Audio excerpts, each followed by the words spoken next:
On this edition of the Doc Talk podcast presented by Betfred Sports, welcome the hungover Aaron Graham. What were you doing last night? Did it involve music? No, we had my niece's 21st birthday party in downtown Papillion, and then somehow I knew my wife was. I was going to say this is on your wife's side of the family because she's a Papio kid. But we are 9:30. We're in bed. And it doesn't matter the weekend. It's like we're ready to call it a night.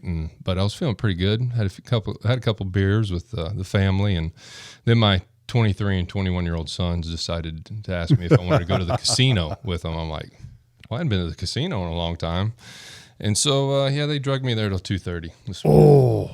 Yeah, he came in. He was dragging this morning. I'm like, God, because the last time I saw Aaron, where it was at Barnado or Barnado, I don't even know how you pronounce it. He was live for the party. He was good. I'm like, oh, he's good. He walks in. Hey, man, what's going on? How you doing? And I'm like, shit. I don't know if he's got any energy or not. And then you walk in with this. You wanted to pick up beer, right? Yeah. And I'm like, this would be perfect for Aaron because it's big corn energy. Rob picked big corn energy up today. 25% of the profits go to Nebraska football walk-ons. Well, I saw that, and I figured we're going to be hitting some NIL stuff today. So I was like, well, hell, let's get a little big corn energy going and support the walk-ons. But Aaron has decided to go hair the dog and just dive right in with a Busch Light. I'm going to open this up. Go ahead. That's like hydration right there. You got your whole Busch Light, Coors Light, Miller Light, Bud Light family. It's basically water. I mean, let's get down to it. It's actually pretty good. Is it? Here, I gotta have a sip. I want to see what this tastes like. There it is. Big corn energy. And Rob is a germaphobe, so he won't swap spit with Aaron. We've made out before. I mean, really? I would watch that. Yeah. I think that's on Pornhub, isn't it? That scared me a little bit there. So. Okay, that's pretty good. Some of those energy drinks I don't like because I feel like I'm basically pouring like log cabin syrup down my throat. Yeah, I'm a sugar-free Red Bull guy. That's what I usually do. I like the Celsius. Yeah, Celsius isn't bad. I like the big corn energy now, but this is the no sugar added one. What Celsius do you like? I go with the orange. The orange is my favorite. I like the kind that comes in a can. Well, it's like beer. I like all the Celsius. Oh, you like them all? Okay. Yeah. I like the tropical vibe, just because I like saying the word vibe. Okay. We do have a lot of NIL to get in today, and you and I, Aaron's drinking Busch Light because I got one right for myself here. Rob and I are drinking a Juice Raptor. Monday Night Brewing from our guy Craig. Craig came up from Atlanta, and I got to say this. Craig is really, really cool. He's an avid listener. He says he listens to the podcast all the time when he's on the treadmill. Do you know what Craig does not do? What? F around. He doesn't. He does not. And he thinks of us all the time. Every time he comes back to Omaha, he brings us at least a six-pack. He brought a six-pack this time. I don't know if I've had Juice Wrap before. But I need to say we've had a lot of Monday night. Craig's kind of hooked us up with the kind of the whole line. Yes, there. Definitely a cool can. It is. It is a cool can. But here's the cool thing about Craig is that he comes to Omaha quite often. He's here celebrating his mom's 96th birthday. I was going to ask, how's his mom doing? 96 years old this weekend. So the family's in town. That's awesome. And when he dropped, so I work at MCL Construction. I get beer deliveries all the time because I don't send them to the house. So we get people are like, "Are you have another case of beer? Another case of beer?" I said, but he comes and delivers beer. And Mom was sitting in the back seat. I couldn't see her, but I was sitting there waving at her. But I think she's a big fan. 96 years old. Craig's a big fan. Dude, that is so awesome. Craig, thanks. Well, we much. appreciate it. We do like the Monday Night Brewing. I would probably say, outside of the local stuff around here, I bet we'd probably drink more Monday Night Brewing than anything. And it's all due to Craig. That's true. Because our listeners have kind of slacked. We used to get beer deliveries all the time. Now you guys have just slacked and not sending us beer anymore. It is the off season. Oh, that's true. During the season, I mean, do you remember during the season, you were having to leave stuff at work? Because every fridge in your storeroom here had like stacks of beer that people were sending on it. So. Now, to be fair, Big Corn Energy did not pay us to have Big Corn Energy on today. Rob just saw that, picked it up. And our latest NIL deal, we're not getting paid for this either. The reason Aaron's here today, Pipeline Jerky is dropped off a bunch of jerky for Rob, and Pipeline swag. We got some koozies as well, but we got a lot of jerky. And you guys are going to be at the Hale Varsity Club on Friday night before the spring game, brought to you by Pipeline Jerky. So you're getting the original Pipeline together. It's going to be Rob, Aaron, Joel, Zach, and Brendan, all going to be in one place. I was thinking about this as I was getting ready for the podcast. And listen, Tommy, Johnny, Eric, they made a lot of money, signed a lot of autographs, being Heisman Trophy winners. Honest to God, besides the four horsemen at Notre Dame, name me another position group across the country that is as popular as the Pipeline. Like a position group? Think about that. Because I'm sitting there going through, does Texas have anything? Does Alabama have anything? And all I could come up with was the Four Horsemen, which is the backfield playing for Newt Rockne back in the 30s, right, that has this nickname that lives in forever. You hear Four Horsemen, you go, oh, Notre Dame. You hear Pipeline, you go to Nebraska. I mean, that's a compliment, right? Are you guys surprised by that? You want? I stumped it's you. It's almost a bigger deal now than it was. Like at the time we played, it was kind of a deal. Oh, and then I kind of almost feel like it sort of faded a little bit, and then it kind of stuck, and then it still stuck, and then it kind of hung around, and then it started coming back. Mm-hmm. Agreed. I don't know how to describe sort of the timeline of that there, but it's been kind of interesting. It's not really a rebirth. It's always kind of been there. And it's something that I still remember sitting in the locker room, and you were one of the guys who were like, all right, here's what we're going to do this. Here's kind of the ideals we're going to have. This is going to be old school. Oh, by the way, you got to pull your socks up. Mm-hmm.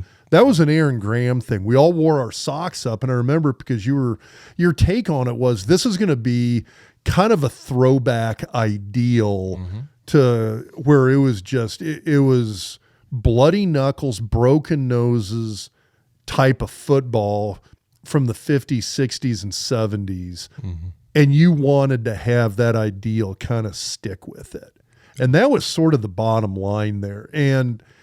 That was some Texas shit coming out, wasn't it? Yeah.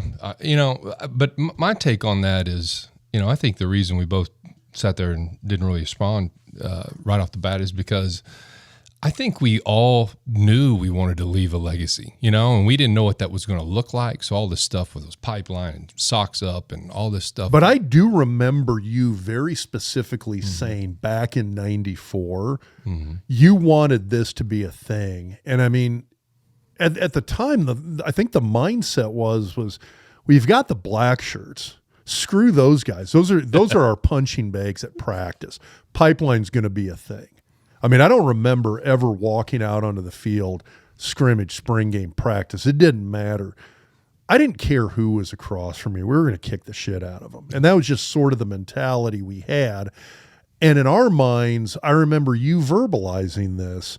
This is the way it's going to be going forward. The Pipeline's going to be a thing, and this offensive line at Nebraska, it's going to be a thing ongoing in perpetuity. Yeah. I think we all felt that we could be good individual players, but we really could be something special as a group. And for me personally, I like to share the story. My senior year, my visit to the University of Nebraska, we went down in the pit. Can't remember who was showing me around. Senior year in high school. And I was talking with whoever the representation from Nebraska was who was giving me the tour.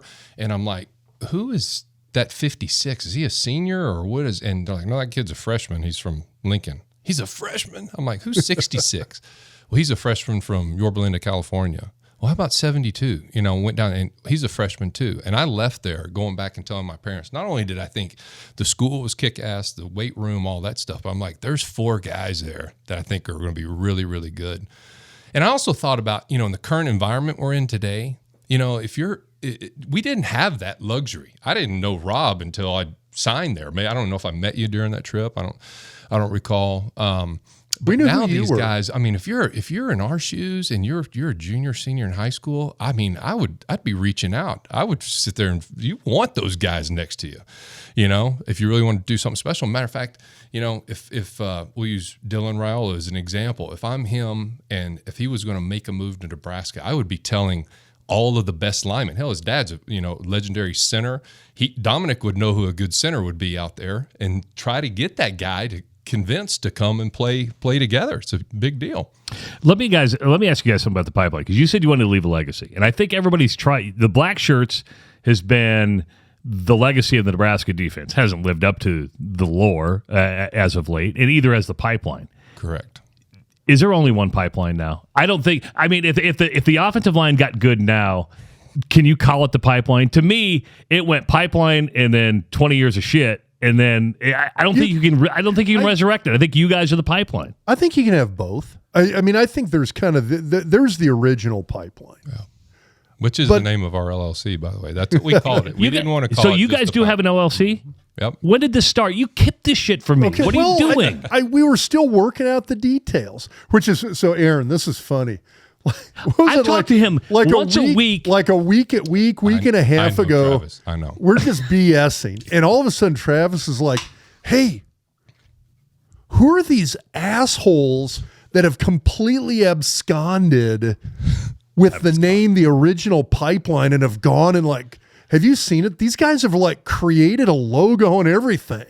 And I'm like, yeah, that's us. Think about this. Of the four other guys on the line, and me, in the last 20 years, who have you spent more time with? Me. Yeah. And you don't tell me any of this shit. We do a show together. Well, I wasn't. Well, and here's the thing. I don't know. You're all about Iowa. Oh, that's not true. You and your Cyclones and Hawks. See, look at you, just needling it. As I take a sip out of a toppling Goliath from Decorah, Iowa. So yeah, so what are you going to do with this LLC? I mean, what's the plan? The good thing is, people can't go. You got trademark now, so people can. So Nebraska didn't have a trademark on the Pipeline, the university. Yep. Wow, you're lucky. Yeah. So we hired a trademark attorney. I think over time we just simply said, these guys got to remember the other four are a year older than me. So I was the junior. So matter of fact, there's a photo that goes around in the weight room, and I'm standing with my arms around, I think, Joel and Brendan. Well, I technically couldn't be in the photo because my eligibility was still not done. So do you remember we had the T-shirt? Yeah. Okay. I do. So that Pipeline T-shirt, yeah, Aaron couldn't be in it because we were selling that to make money. Mm-hmm. That was like, I mean, all NIL stuff back then had to be post eligibility. Yeah, I remember that. So over time, that part of it. They had made some phone cards. Brendan and Zach, I think, had made a Pipeline phone card shortly after the Orange Bowl. And, the name was sticking with us, but it finally took to a place where we're like, we need to do something with this. It's like, and honestly, one of the things we saw is we started to see some Pipeline type products, or there may have been, hey, we want the Pipeline to do something for us, do an autograph signing. And we finally said, listen, we need to protect what's ours. And and the purpose of it is, ultimately we want to be able to generate some money that we can give back through either NIL or through a scholarship, because we've kind of sat on the sidelines, just kind of hoping. And we think there's a real opportunity to go out here, raise a few bucks, and be able to help generate, put some money into the pool to try and keep getting the better players that are out there. All right, so Pipeline Jersey, do they have permission to use Pipeline? They actually do they're doing all of our marketing. Okay. And we formed a partnership arrangement with them. So we're supportive of what they're doing. Okay. And but we also are doing a whole nother line of products and services that will be hitting the airwaves. So what I'm hearing here is that he's the entrepreneur. He's the visionary. I'm the guy that actually has a day job. So. He's got a day job. He's got a big company. I know. I got to give those other guys. But in all honesty, Joel Wilkes he's been appointed president. He's the guy who he's still a fireman up in Oregon, and he's been doing quite a bit of this. But it's been funny because Joel has zero. I've built a big company. Brendan's been a successful entrepreneur. Zach is a tremendously successful entrepreneur. So, we know the basics, and Joel's not done any of this before. So he's constantly, texting me, calling me, and we're, aligning documentation and all these things. But, Joel's like the legwork guy. He is, and he's doing a great job. But this has been something that has been talked about for quite some time, but it really didn't get put into motion to probably about 4 months ago. But I think we saw there was sort of this avenue where when you talked about wanting to give back and you look at what's going on down in Lincoln and you sit there and you think, God, is there a way we could help? Is there a way you can kind of tangibly add to the program? And I think a lot of people want to do that. I mean, I think anytime you look at donors, boosters, NIL, there's always sort of the motivation of why people would do it. And I think for us, it's sort of this, you want to see them do well. You want to see the guys that are there have an experience like we had when we were there. And I'm not saying you walk out of there with 4 conference rings and a national title ring. Sorry, humble brag there. But it's one of those things that asshole Aaron just held up. I saw it. My peripheral vision just told me what he just did. Two natties. I got it. We'll get to that. Got it. Believe me, I hear it from little bro all the time about the 3 rings. So, but it's one of those things you truly want. I mean, it's funny because I know a few people have made the comment to me that like, hey, as long as Nebraska football isn't doing well or that offensive line isn't performing well, it only makes you guys look better. And I sit around and I'm like, no, that is not what we want. Yeah. I mean, as a football fan, the happiest I've been is when Nebraska's kicking ass. Going down and watching you guys just absolutely stomp Florida. Watching them come back and kick the shit out of Virginia Tech. Watching those guys beat Peyton Manning in Tennessee. You look at all of those great games. You look at those bowl games. You go, oh my God, my wife was yelling at me to shut up. I was screaming at the TV so loud when Nebraska beat Georgia in the Gator Bowl early in the Pelini era, when they beat Clemson in the Gator Bowl. I mean, those were games, I think it was the Gator Bowl. It was. Georgia. Clemson was Gator Bowl. Clemson's a Gator Bowl because I was there. And I think Georgia was the Gator Bowl. It was a bowl game in Florida. But anyway, it's those are things when they're playing well. You ask any former Husker football player, they are at their happiest as a football person when Nebraska is doing well and playing well. And we look at the guys there, and our greatest hope for those players, those guys on the offensive line, is we want them to have an experience like we had. And so then it goes back to like, well, how can you make that happen? And it wasn't until you saw it, and again, the whole NIL thing, we're only a couple of years into this. It's only a couple of years old. So it's a new model, but all of a sudden it's for the first time in the nearly, I hate saying this, almost 3 decades since we've been there. This is the first time in that 30 years that you've been able to say, hey, here is a tangible, workable way that we can do something that's going to give back. So I don't know if Rob told you, he's on a pretty popular podcast. Is there any way the podcast can help out with this? For sure. I'm just like, again, I'm going to give him shit till Keep in mind, we actually just signed our LLC paperwork 3 weeks ago, dude.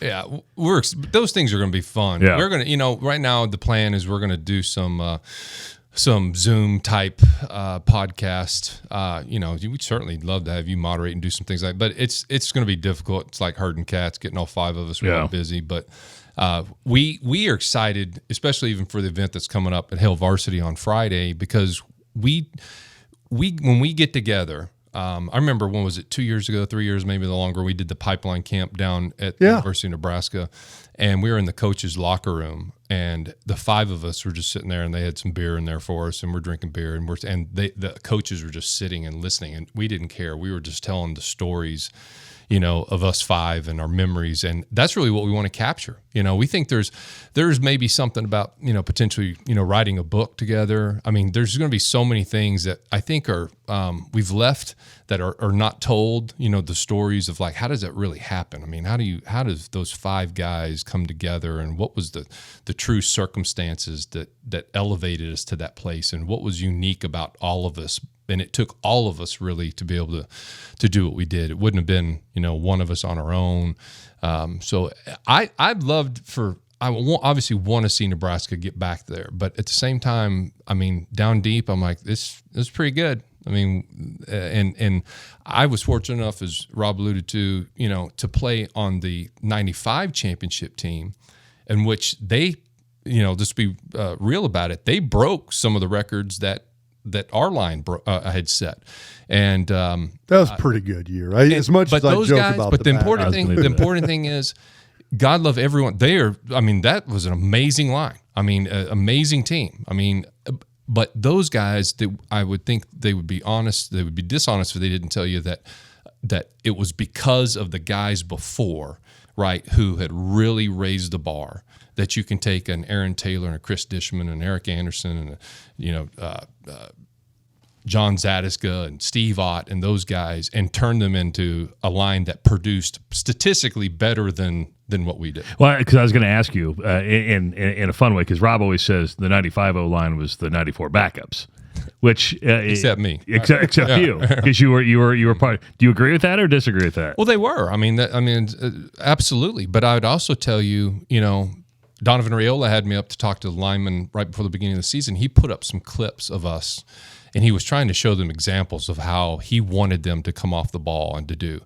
And I can tell you, I mean, it was, I don't know where he got them from. I mean, he had some practice clips. He had some game zoomed in on the O-line, end zone shots. And, Aaron Taylor and I mean, we were doing some double team combination blocks, and I've never seen anything like that in a long, long time. That to take a nose guard and just literally pick him off the ground, dump him 5 yards on his back, and then knock the linebacker down. But it was the mentality that Aaron Taylor got to see what Brendan Stye did every day, knowing, hey, I'm going to get on the field someday, but this guy in front of me is a beast.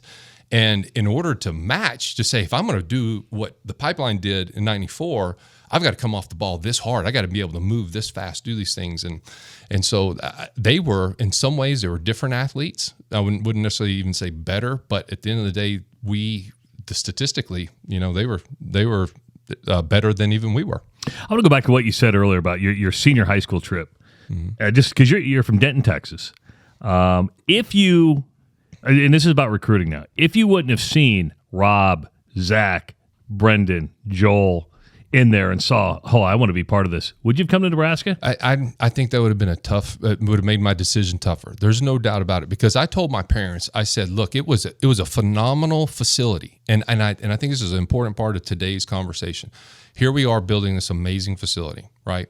Dabo Sweeney had Tommy Frazier and I down to Clemson 5 years ago to show us the new number one facility, $59 million project. It was amazing. And they know they've got to be able to build that. And I'm saying, wow, look how far behind we are. And now, look, we're going to build something more spectacular. But when I was a senior in high school and I went to Nebraska, remember, I visited Texas A&M, University of Texas, Texas Tech, a lot of the Texas schools. I went to Oklahoma. Nebraska, it wasn't close. Like, Nebraska blew all of those away. But at that time, they were a top 10 program. And so what we have to remember is that we're sitting here saying, okay, we're building this facility, and you can't hope that people are going to show up, because you can be from Texas going, well, their facilities were great, but their football team's not real good.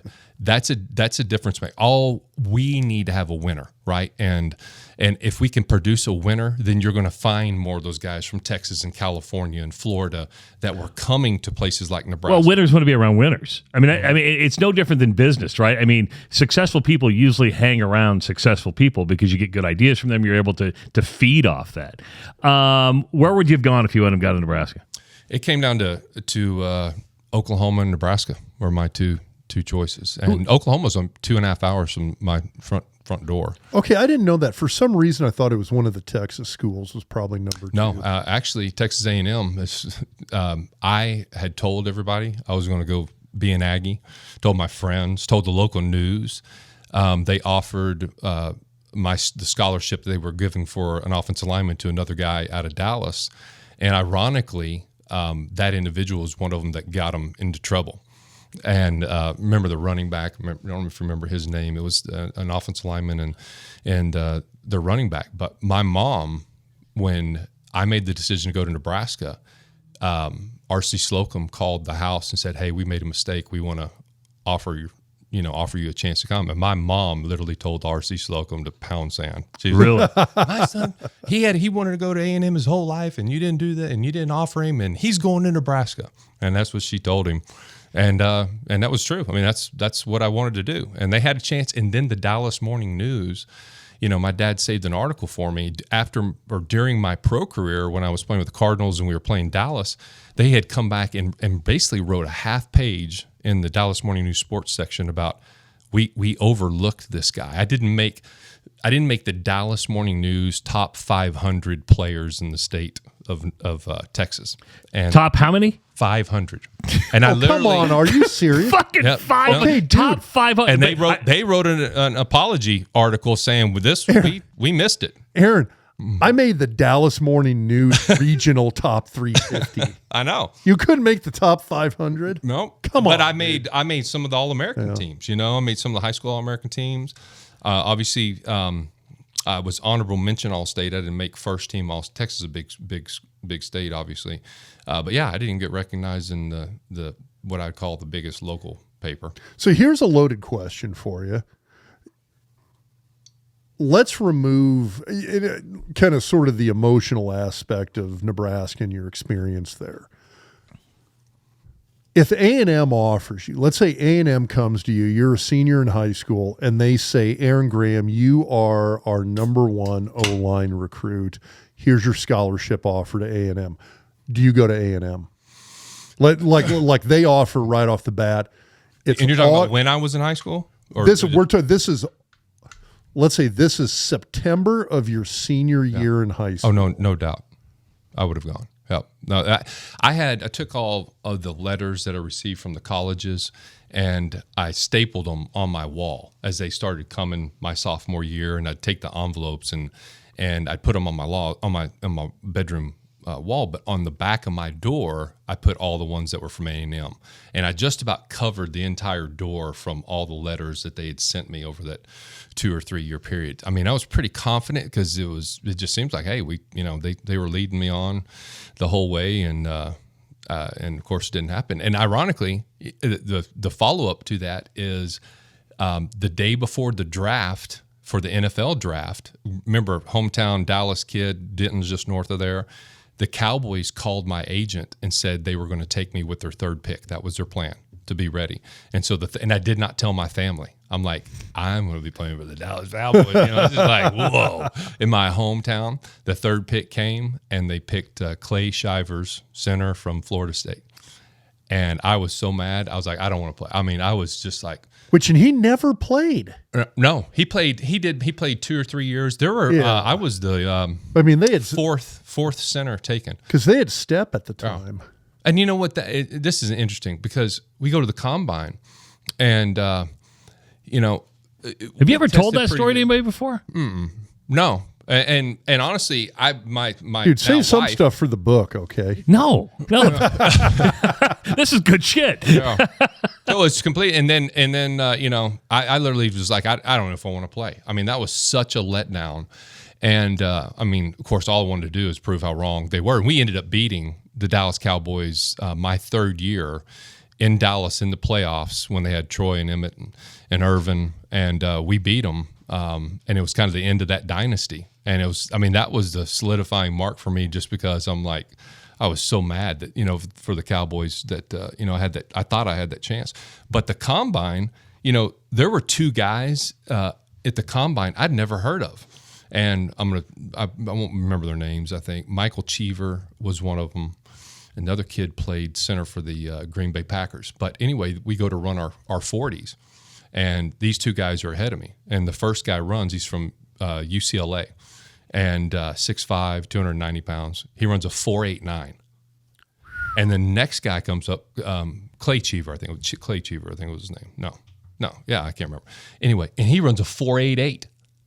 And dude, that's freaking moving. And all the things, like we learned, it's the same thing. I'm like, well, they're not going to overlook, and I'm running like 5'2", like it's pretty. I mean, the combine, if you can anywhere in that area, it's crazy when we watch them now and you see these 380-pound dudes running 4.8s. That's insane. I mean, we couldn't do that, honestly. Yeah. But yeah, well, what'd you run? Your speed 5 flat. I think I ran a 5 flat at the combine, which is great. But you probably weighed what, 320? I was almost. I think I was almost. But just to remind everybody, what's your claim to fame at the combine? You got a perfect score on. Oh, you got a next the to perfect, the Wonderlick. Can you? Of course. I thought you said the bench press. I think I had the number 2 bench press behind Sty. Yeah, but let's get back to the Wonderlick. Okay. That was the most.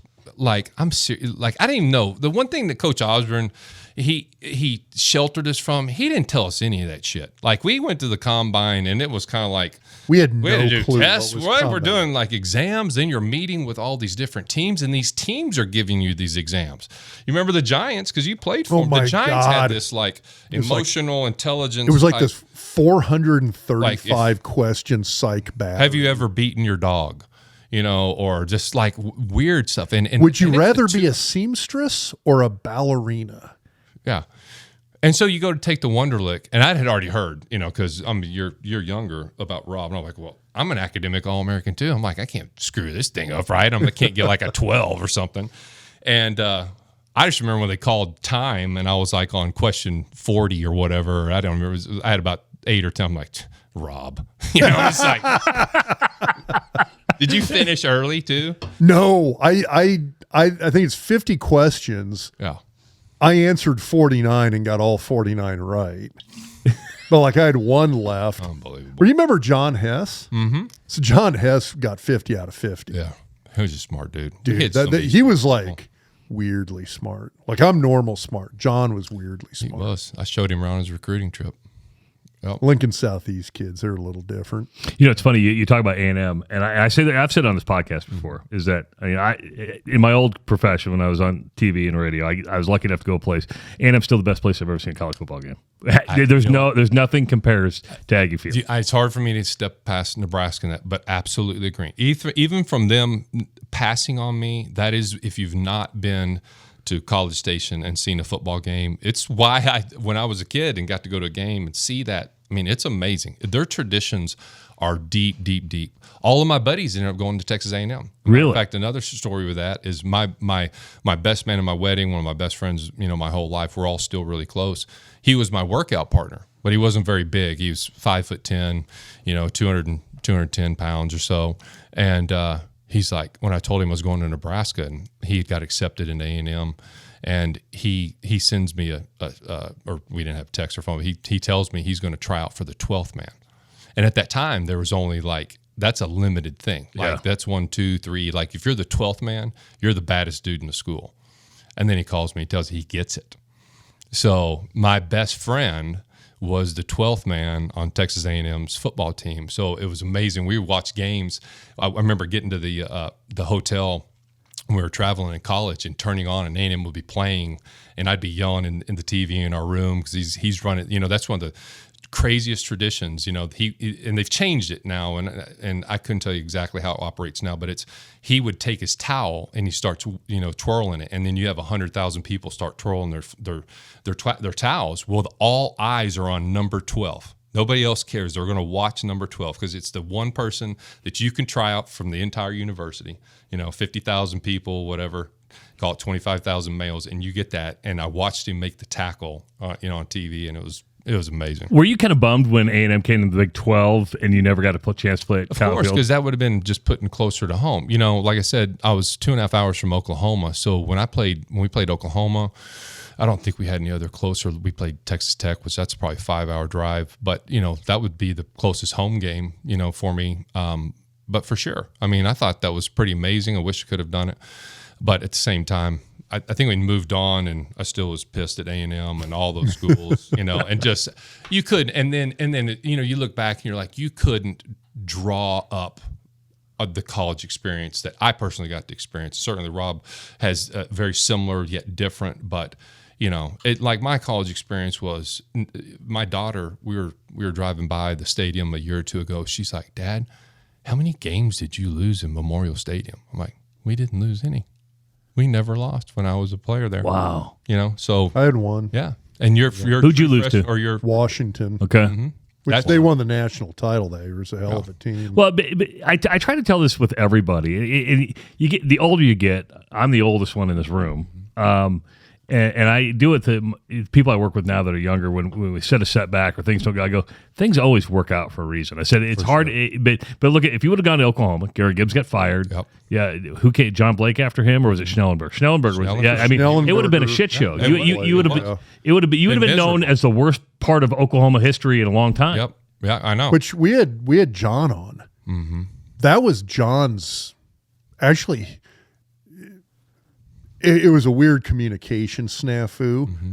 But like Nebraska went kind of for about a month or so. John's senior year in high school went radio silent, and it was like Dave Gillespie thought Tenneper was talking to him. Tenneper thought it was Young thought it was Osborne. Osborne thought it was Gillespie. Oh my God. So nobody was talking to John for about a month. Mm-hmm. And so he's like, oh, well, Nebraska's probably dropped me. So his next two choices, Oklahoma and BYU. Wow. And so he had in his mind had kind of signed, sealed, and delivered himself to Oklahoma and was thinking he's going to be an Oklahoma Sooner. And I'm sitting there hoping to God something turns around here. Right. And he's going to end up at Nebraska. But I'm thinking, like, shit, this is going to be so weird. One brother's going to Nebraska, the other's going to Oklahoma. But I remember, my senior year when I took my visit to Oklahoma, that was the game Mickey Joseph got thrown into the bench, remember? Cut his leg. Yeah. And they stomped Nebraska. It was like 44-10. Fall of of 89. Time, it kind of was like, well, No, that was fall of 90. That was fall of 90. Right, correct. Fall in, because I graduated in 91. And so my freshman year would have been 91. And so it wasn't like Oklahoma was, at that time, they were still in a pretty good spot. But there was just something different about Nebraska, and then including just seeing the guys who were already there and the direction. And just we look back at our career, and honestly, the greatest accomplishment that people, I think, recognize, but it's really going to come, it'll really stand out over Coach Osborne's, career was that group of people he put together during that last decade was phenomenal. You wouldn't pick, some of the guys that we played, and they're just, legends, or they may have gone on and had huge careers. Mike Rucker, the Peter brothers used to beat him up, and like just crazy stuff, like, and that guy ends up being one of the all-time sack leaders in the NFL, and Panthers, right? Yeah. Yep. Oh, yeah. I think he's still top 10, in all-time sacks, and Mike's a great dude. But it was like just having them there. Would he have been a good college player? Probably, most likely, sure. But I think it's the culmination of all those people who were around that just made everybody so much, better and took everybody to another level. What was it, though? I mean, think about it. You're from Texas. Tommy's from Florida. What was it that made people want to come like you to a state that at time had 1.5, 1.8 million people? I mean, what was it? Was it seeing you walk in? Yeah. It was like, oh, I see these guys. It's people I want to play for. But there's got to be something that makes. No, I mean, look, both my parents were in the education business, and so the school was a big part of it. And I really felt like, the way they were helping to guide me was, look, if we're sending you off 600 miles away from home, we want to trust this head coach. And it was a different time, it was just totally different. And then you got this guy, Coach Osborne, who just, amazing individual. And I think they felt comfortable, they certainly, it was my decision.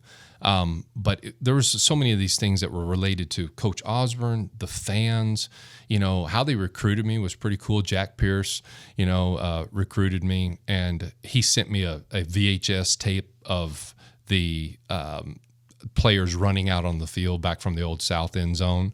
And I used to put that on in my living room, like my junior year, senior year in high school. And I'd hear the Nebraska fight song playing, and I'd run out in the living room, kind of corny. And, but it's just so different now. And the weight room, certainly they're training what do we call it? The place where we ate, training table, the academic advisory people. I mean, those guys are just amazing. There was a big total package aspect to it.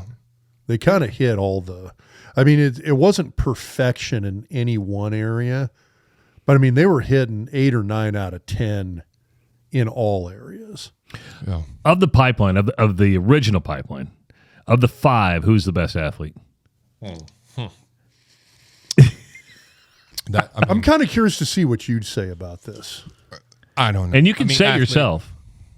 Look, I think this is part of what we're really going to be able to get into some Friday, and then I think in these future conversations. But I think back to Zach Wiegert and I playing racquetball. And Jesus, hold on. I got 2 6'5", 6'6" guys. 3. What were you back in playing? I wasn't. They were way bigger. I was maybe 290. 290. Yeah. Oh, Rob, they were fucking playing racquetball. They were way bigger. I was only 290.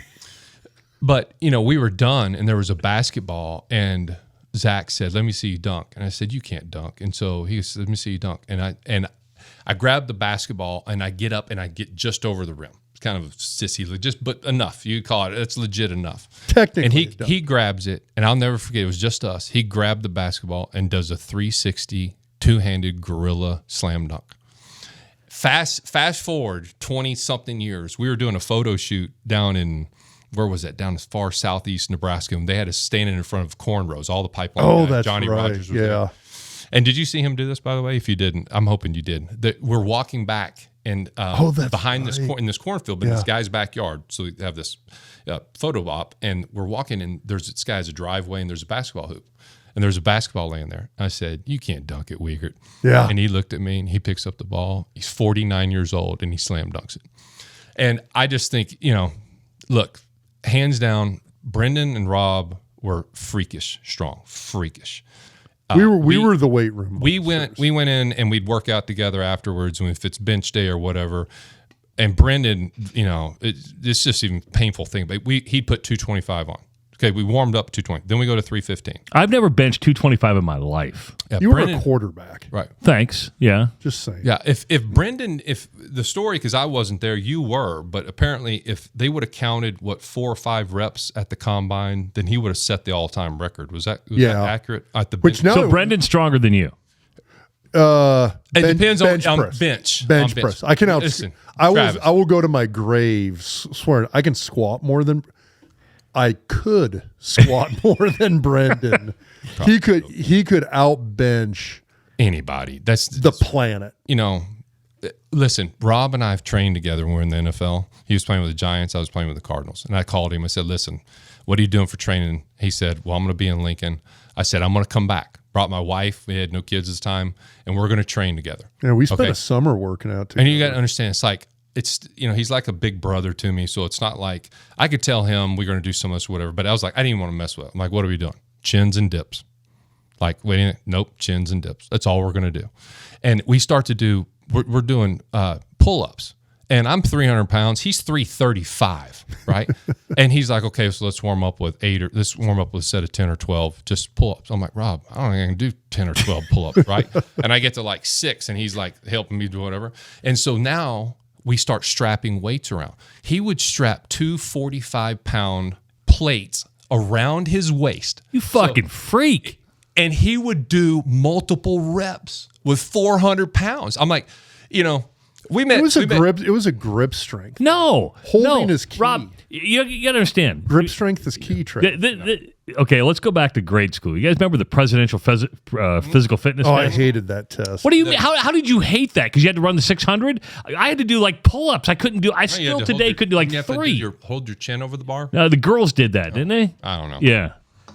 But I couldn't do that. You put 45s on your side? I did pull-ups. We had a guy named John Dunn. He was an old Penn State dude who was our one of our strength coaches with the Giants.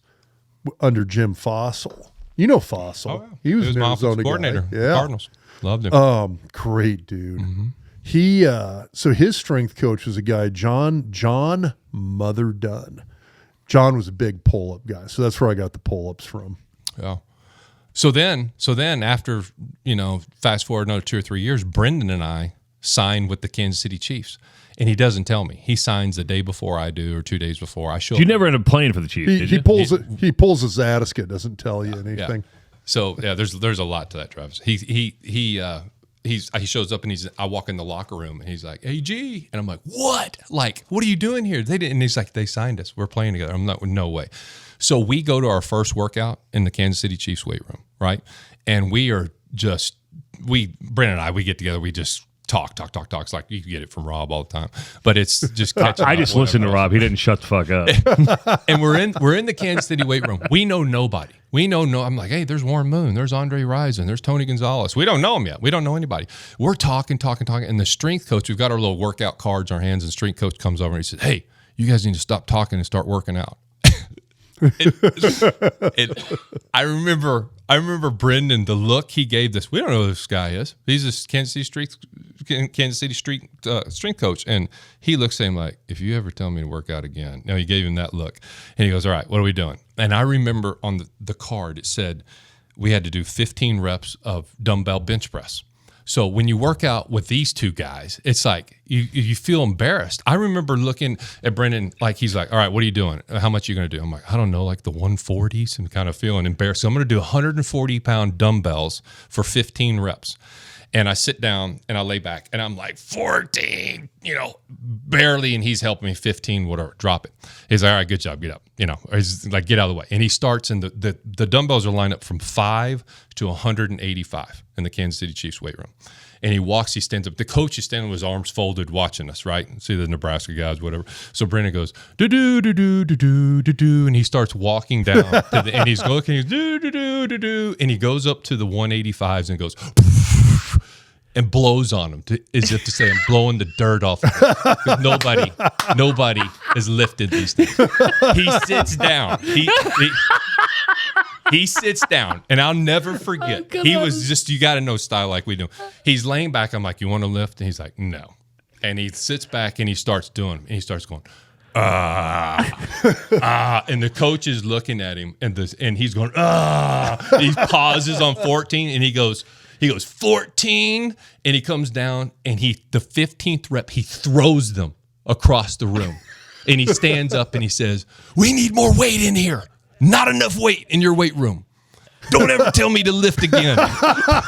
Swear to God. And that's when he says, "Who's stronger?" What do you want? I mean, I don't know, dudes. I'm laughing so hard. Oh my gosh.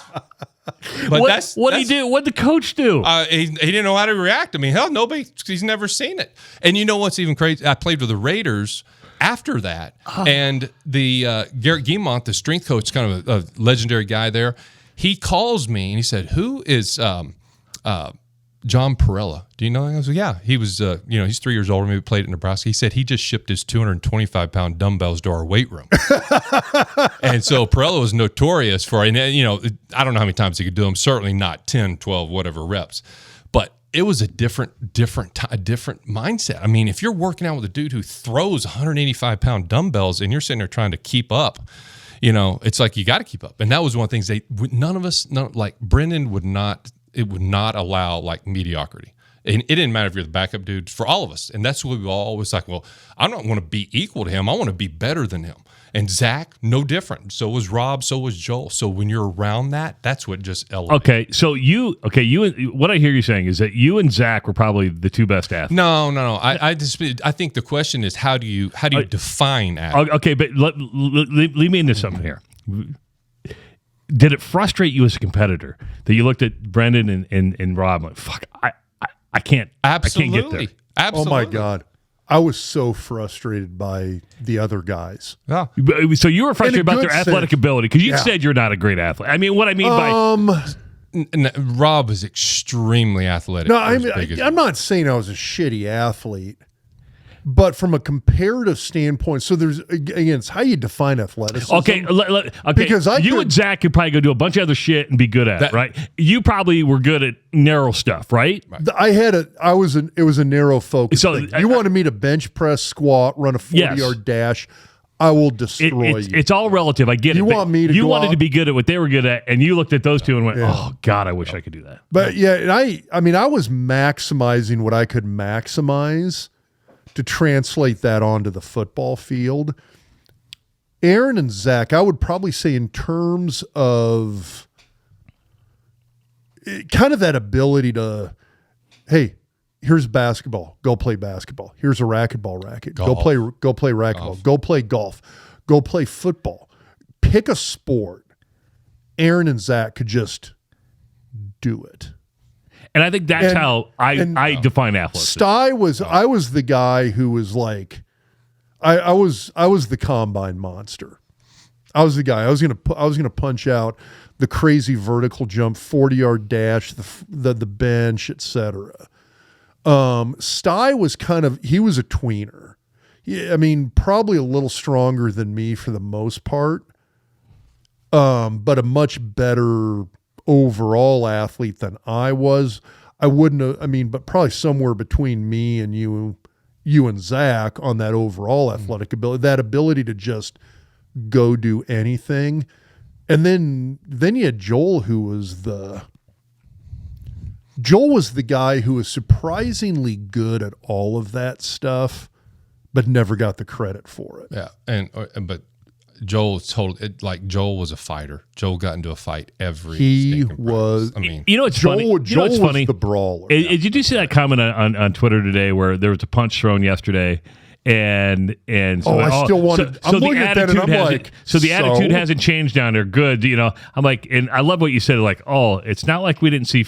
Isn't it funny when you're losing and culture's bad, fights are bad, but if you're winning, great fights are great.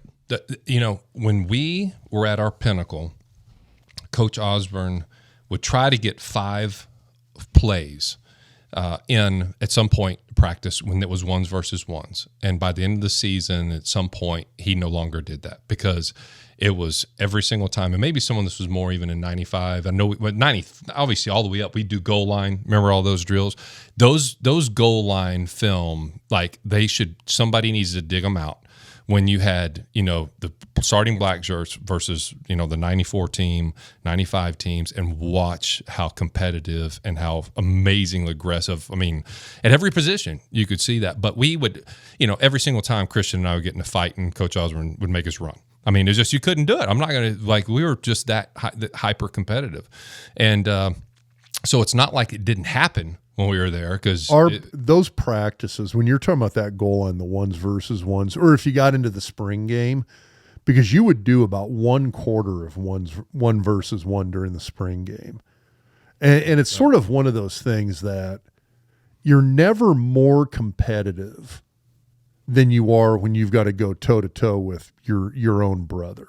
Mm-hmm. Like when you get a chance to pitch against your older brother in Little League baseball, when it's Oklahoma drill and you're on the same team as your brother and you're going to go against your brother in practice, that's where it's like, there is one of those, like, we're talking about lifelong bragging rights here. There is no way you're losing that shit.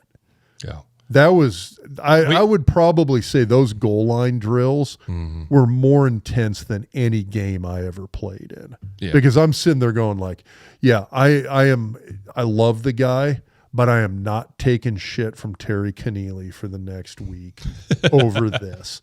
I'm not taking crap from Kevin Raymakers over this for the next week. Oh. We're winning this shit right here, right now. All right, so I asked you who the best athlete was. You guys were all super fucking smart. Who's the smartest? Oh, that's not even. Yeah, I'm a thinker. They call him doctor for a reason. I mean, where did he drive you nuts when it came to that? Oh, well, because his younger brother. So when Rob left, I had to get a new workout partner, and his little brother John, I relied on because he was the only one that was about as strong as these guys were. And, we'd work out together. And what the heck was I going to tell you? I'm looking at these cold beers. Yeah, the beer flows around here quite easily. So, what was I going to tell you on that? John, competitive smarts. So, and John was smart too, but John would come in and I'm like, what'd you guys do last night or whatever? And he's a freshman, sophomore. He's like, well, Rob came in and said, we're going to the bar and a Thursday night or something like that. And John would always say, Rob, we've got homework to do. We got to study. We got that. Rob, you don't need to study, and drag his little brother to the bar as soon as he was of age. And that's the part that's just like, you'd see Rob in the study hall and you're walking in. I was like, oh, so, Rob's getting his study hall on, and we'd all do that after practice and do all the crap we did. And here we are, and we sit down, and I'm like, okay, so I would like begin my physics books out and stuff, and Rob would be sitting there, and he'd have his book open like this, and about 10 minutes later, he'd stand up, and he was done. That was it. And I'd be there for like 2 hours working homework and stuff. And I'm like, where are you going? He's like, no, I'm done. No need to look at any more of that crap. But my favorite though is, I've told this story before, but with Rob's, we were sitting together going to Oklahoma State. And we're sitting across each other in the airplane in the aisle, right? And I'll never forget, he looks over and he goes, I opened up my book because I had to do some studying, because we were student athletes. And Rob says, what you studying in there, AG? And I said, organic chemistry too. And he goes, oh, it's pretty good. And I just he's already done it, right? I mean, this dude took organic chemistry in the off season. When we were working out, that was the part I got to interrupt the story to tell you. We would work out and he's doing pull-ups with 100 pounds around his waist. He was taking class. So I'd always ask him, how'd class go? Good. He said, not bad. Well, I got in an argument with my professor on my test. And I said, well, because he'd tell me he'd have a test coming. I said, well, what did you make? He said, well, I got 108 originally, but I talked him into 110 because I argued that his extra credit question was stupid, that he proved him wrong. And he would come in and tell me, he's like, how'd your organic 19 class come, that he's doing just for the fun of it, to stay up on all that stuff. Just for the fun of it. And he'd make 110 on the exam. But anyway, we're sitting there and I've got my book and we're flying to the game. And I remember, this is a great opportunity. I'm going to see really how book smart he is. And so I remember opening it up because you could do we're doing, putting together molecules and all this stuff. And I remember looking at this going, okay, there's a question, there are answers in the back. And I had no idea. This still to this day, you couldn't ask me stuff. Why were you taking organic chemistry? Because I was either going to go to vet school. I wanted to be a large animal vet. Yeah, you were an animal science major, which is like a pre-med major, except it's all mammals. Mm-hmm. That's so Texas right there, by the way. I know. And it's, to this day, don't use any of it. Don't use any of it. I wish I would have got a business degree. Okay, because we'll get into your business a little bit. I was going to say, do you wish you would have been a large animal vet at any point? No. I loved it. But looking back, I love stick your hand up a bull's ass. Yeah, no, did it all. I could tell you story after being in the agricultural college and being in class where they would be wheeling in and pulling animals in, and we're doing artificial insemination, and we're doing electroejaculation on bulls, and we're doing what? Like, what are we talking about? And they're like, you're an academic. I was like, how would you not be? Like, this stuff we learned was that, I had no idea what it was, but it was amazing. Oh, this is crazy. This is cool.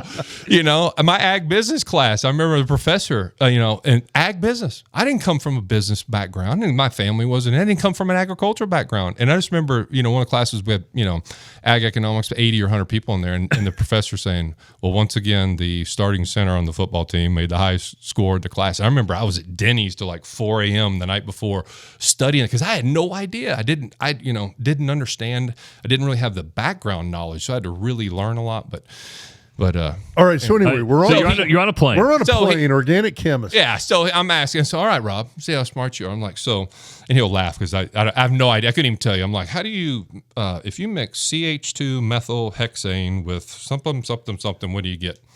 And Rob, he kind of blinked his eyes. He's registering. He's looking. He goes, C435HT positive ion 2. And I'm looking in the back. I'm like, you're an idiot. How in the hell did he didn't even look at it. He just sat there and goes, well, taking ions from these chemicals and doing, and I'm like, that's how smart he is. I mean, it's now did Dude, Rob, that's just basic carbon science. no, it's not basic carbon science. You fucking everybody freak. should know that. Did he always have the problem? Because I never get to do this. You got to remember, Rob picks on me all the time because he can, and I'm an easy target. I've never. And You are from Iowa. Yeah, well, that's true. And John held back. I was a little disappointed in John. John was nice to his brother. Maybe it's because he's younger. I don't know what it is. He loves his brother. He does love his brother, but nobody ever gets to pick on Rob on here. And you noticed right away, even before we started, like how long does it take to get Rob dialed in before we start? No, was he like that in college where he just would not shut the fuck up? 1,000%. Yeah, and it's funny because he would mess up in practice, right? He'd go the wrong way, and Milt would just rip him. Oh, dang it! You're the smartest guy on this team. You don't know which direction or whatever else.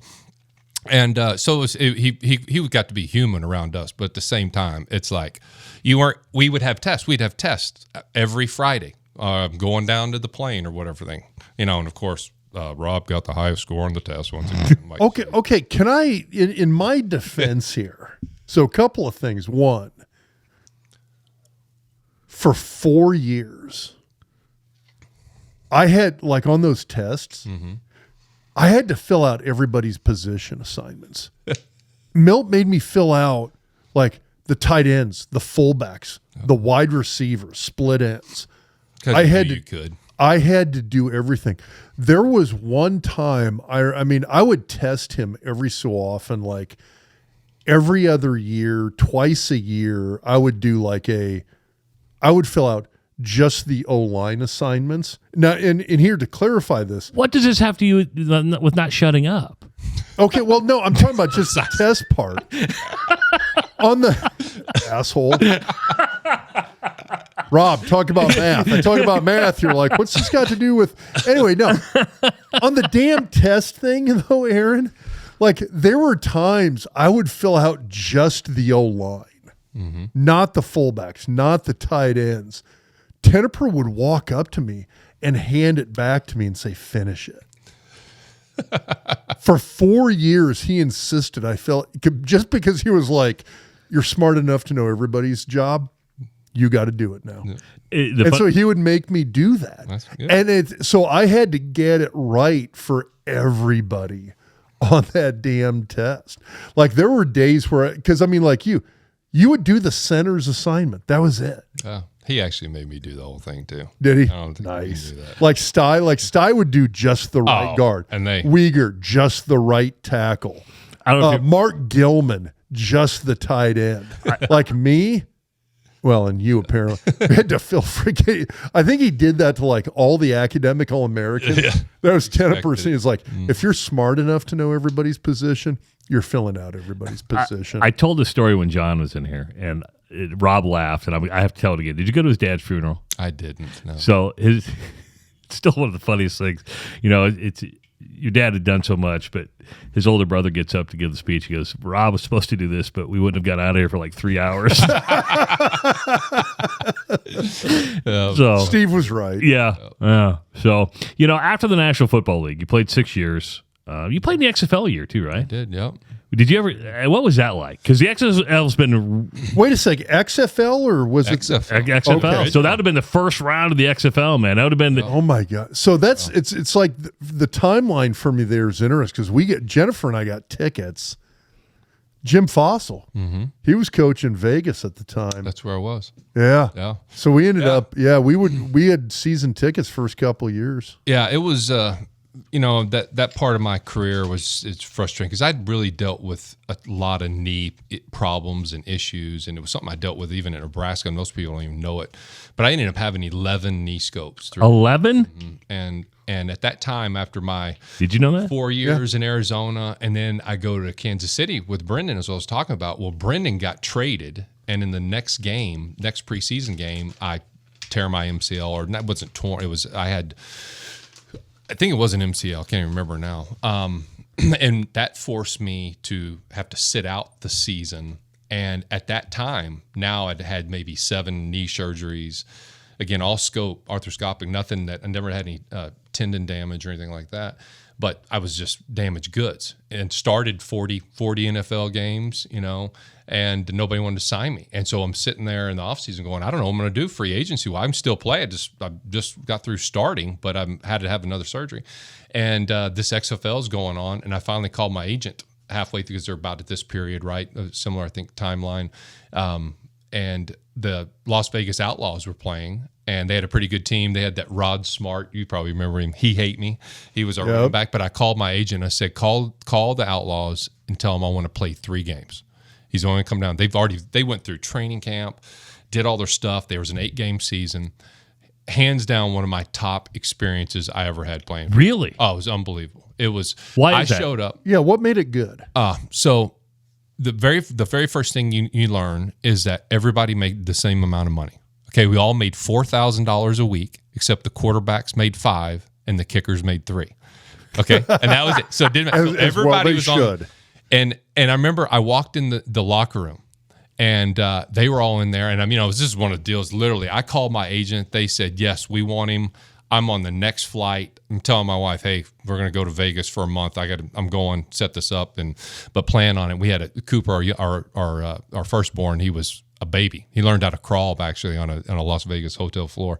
And anyway, I walk in the locker room, and I hear everybody just laughing. They're all sitting in front of their lockers. And Kurt Govea, remember that guy? Yeah. Middle linebacker, played for Washington, 2 Super Bowl rings. He's cracking everybody up, and he's sitting there, he's smoking a cigarette. And this is in the locker room. And everybody's just, I'm like, you could tell. And I walk in like, hey, G, and I'm like, I don't even know who they are. Most of the guys I know their names maybe, but there are a lot of guys who were in a similar position like me, or maybe they played Lonnie Polalay. Did he play with you? So I didn't play with Lonnie and I was on IR the year Lonnie played with the Giants, but we had the same age. Big Samoan left tackle. I knew Lonnie well. He was a good dude. Smoked a lot of weed. Oh my God. 6'6", 350 pounds, and could stand there and do a backflip. He's that type of unbelievable. And these guys were all my offensive line mates. And so we showed up for the first practice. So after this, I've got my pads, I got everything, got my jersey, I'm trying to get your helmet fit, and we're going out for practice. Don't know anybody. Don't know the head coach. Don't know my offensive line coach. And anyway, don't know the system. Don't know the stands players. Up after he said, screw it. No pads today, boys. And everybody's like, yeah, no pads. We ain't doing this. And remember, they're like in week 6 of the season, 8-game season. We're not wearing pads. I'm like going, oh, great. This is going to be great. So seriously? Like we're not. And he's like, yeah, don't wear your pads. I'm often, yeah, Kurt says, no, we're not wearing pads. We go out there, and I'm like, we practice at the UNLV campus. And we walk out, and our coach comes over, and he's like, where's your pads? To the whole team. He's like, we're not wearing pads today. What do you mean you're not wearing pads? We're not wearing pads today. And he's like, get your ass back in the locker room. Everybody get their pads on. We're not going. We're not doing it. So he said, all right, fine. So we practiced the first practice just in our jerseys and our helmets. And it full was speed? Well, whatever. I mean, it's like you did a lot later in the pro. In the pros at that time, even now, I mean, you wear little shells and stuff. You don't even wear full pads at practice. But it was just a great experience because it was fun. Jake Plummer was my quarterback in Arizona for 3 years. He drove up, and he's like, "You're seriously playing with X?" I was like, "Yeah, man, I got to get some film, and so I can get back in the league." And he'd come to Vegas, and we'd go out and have a good time. Tom Sealer, our kicker at Nebraska, would come hang out with us. And anyway, it helped me. And the Oakland Raiders signed me after that little stint. I just saw Jake Plummer on an internet ad. He's pushing mushrooms now. Oh yeah, it's huge. It's huge. That dude, I roomed with him for 2 or 3 years on the road. We're just been great friends, our time that we were there together. And his mom, he grew up as a total hippie family in Idaho, and his mom would show up at our hotel room like the night before the game or the morning of, and she'd show up with a Ziploc baggie with a wet paper towel that was green, and she would like, hey, Jakey, and she, I want you to put this on your hip. He had a hip pointer. He's like, Mom, you can't put marijuana laced something or whatever on my hip. It's illegal. She said, they wwon't know. It's fine. We'll help you, whatever. Anyway, he's always been like this holistic guy, and just really, he was so fun to play with. Such a little dude, really good competitor. And I've never asked Rob this. I'm going to ask you both this because you brought up when you went to the Chiefs, you walk in, you're like, oh, there's Andre Rison, there's Tony Gonzalez. Tony Gonzalez, one of the greatest NFL tight ends. Did you guys ever get starstruck when you were in an NFL locker room? I mean, heck yeah. For me personally, I mean, but my rookie year, I walked in the Arizona Cardinals facility the very first day. I walked in there. We're walking into a team meeting, first team meeting. I look at the front row, and Boomer Esiason is standing up. He's going, Aaron, and he's waving. He goes, come down here, and he's waving. I'm like, hey, that's Boomer Esiason. I mean, like, he's in his 13th year or whatever. I remember. And Remington's running his stuff by then, isn't he? And he says, you sit right here. He goes, Dave? I go, yeah, well, I've met him, and I don't know him really well, but I certainly know. He goes, yeah, he was my center for 6 years with the Bengals. He goes, he said, you're going to be my center. You're going to be fine. Now, I need you to bring me a cup of coffee, and I need you to bring me some donut and a newspaper on Wednesday mornings, and we're going to get along good, right? And he gives me a little pat on the back, and I'm like, all right, so Boomer Esiason likes me, but I got to get him coffee and donuts and whatever. It's like, that's the crazy part, is just these people who you idolize. Last one in that regard was getting the Oakland Raiders, getting in the huddle the first time. And I look, and I'm standing next to Jerry Rice. Oh, wow. And you talk about, I was like, dude, when I was a kid, I used to be Jerry Rice in my neighbors when we would play football. I was like, wanting to go out for passes. And, he was in his, like, I don't know, probably 15th year or so. And I was in my fifth year, in the NFL. And that's pretty awesome. I mean, really cool, hanging out with those guys. See, when I was with the Giants, it was kind of this a very nondescript area. Because they sucked then, right? They kind of sucked. We had guys like Jesse Armstead, who I actually played against when he was at Miami. We played them in the Orange Bowl when I was a redshirt freshman. I mean, he was a Pro Bowl guy. Mike Strahan was on the team. Yeah.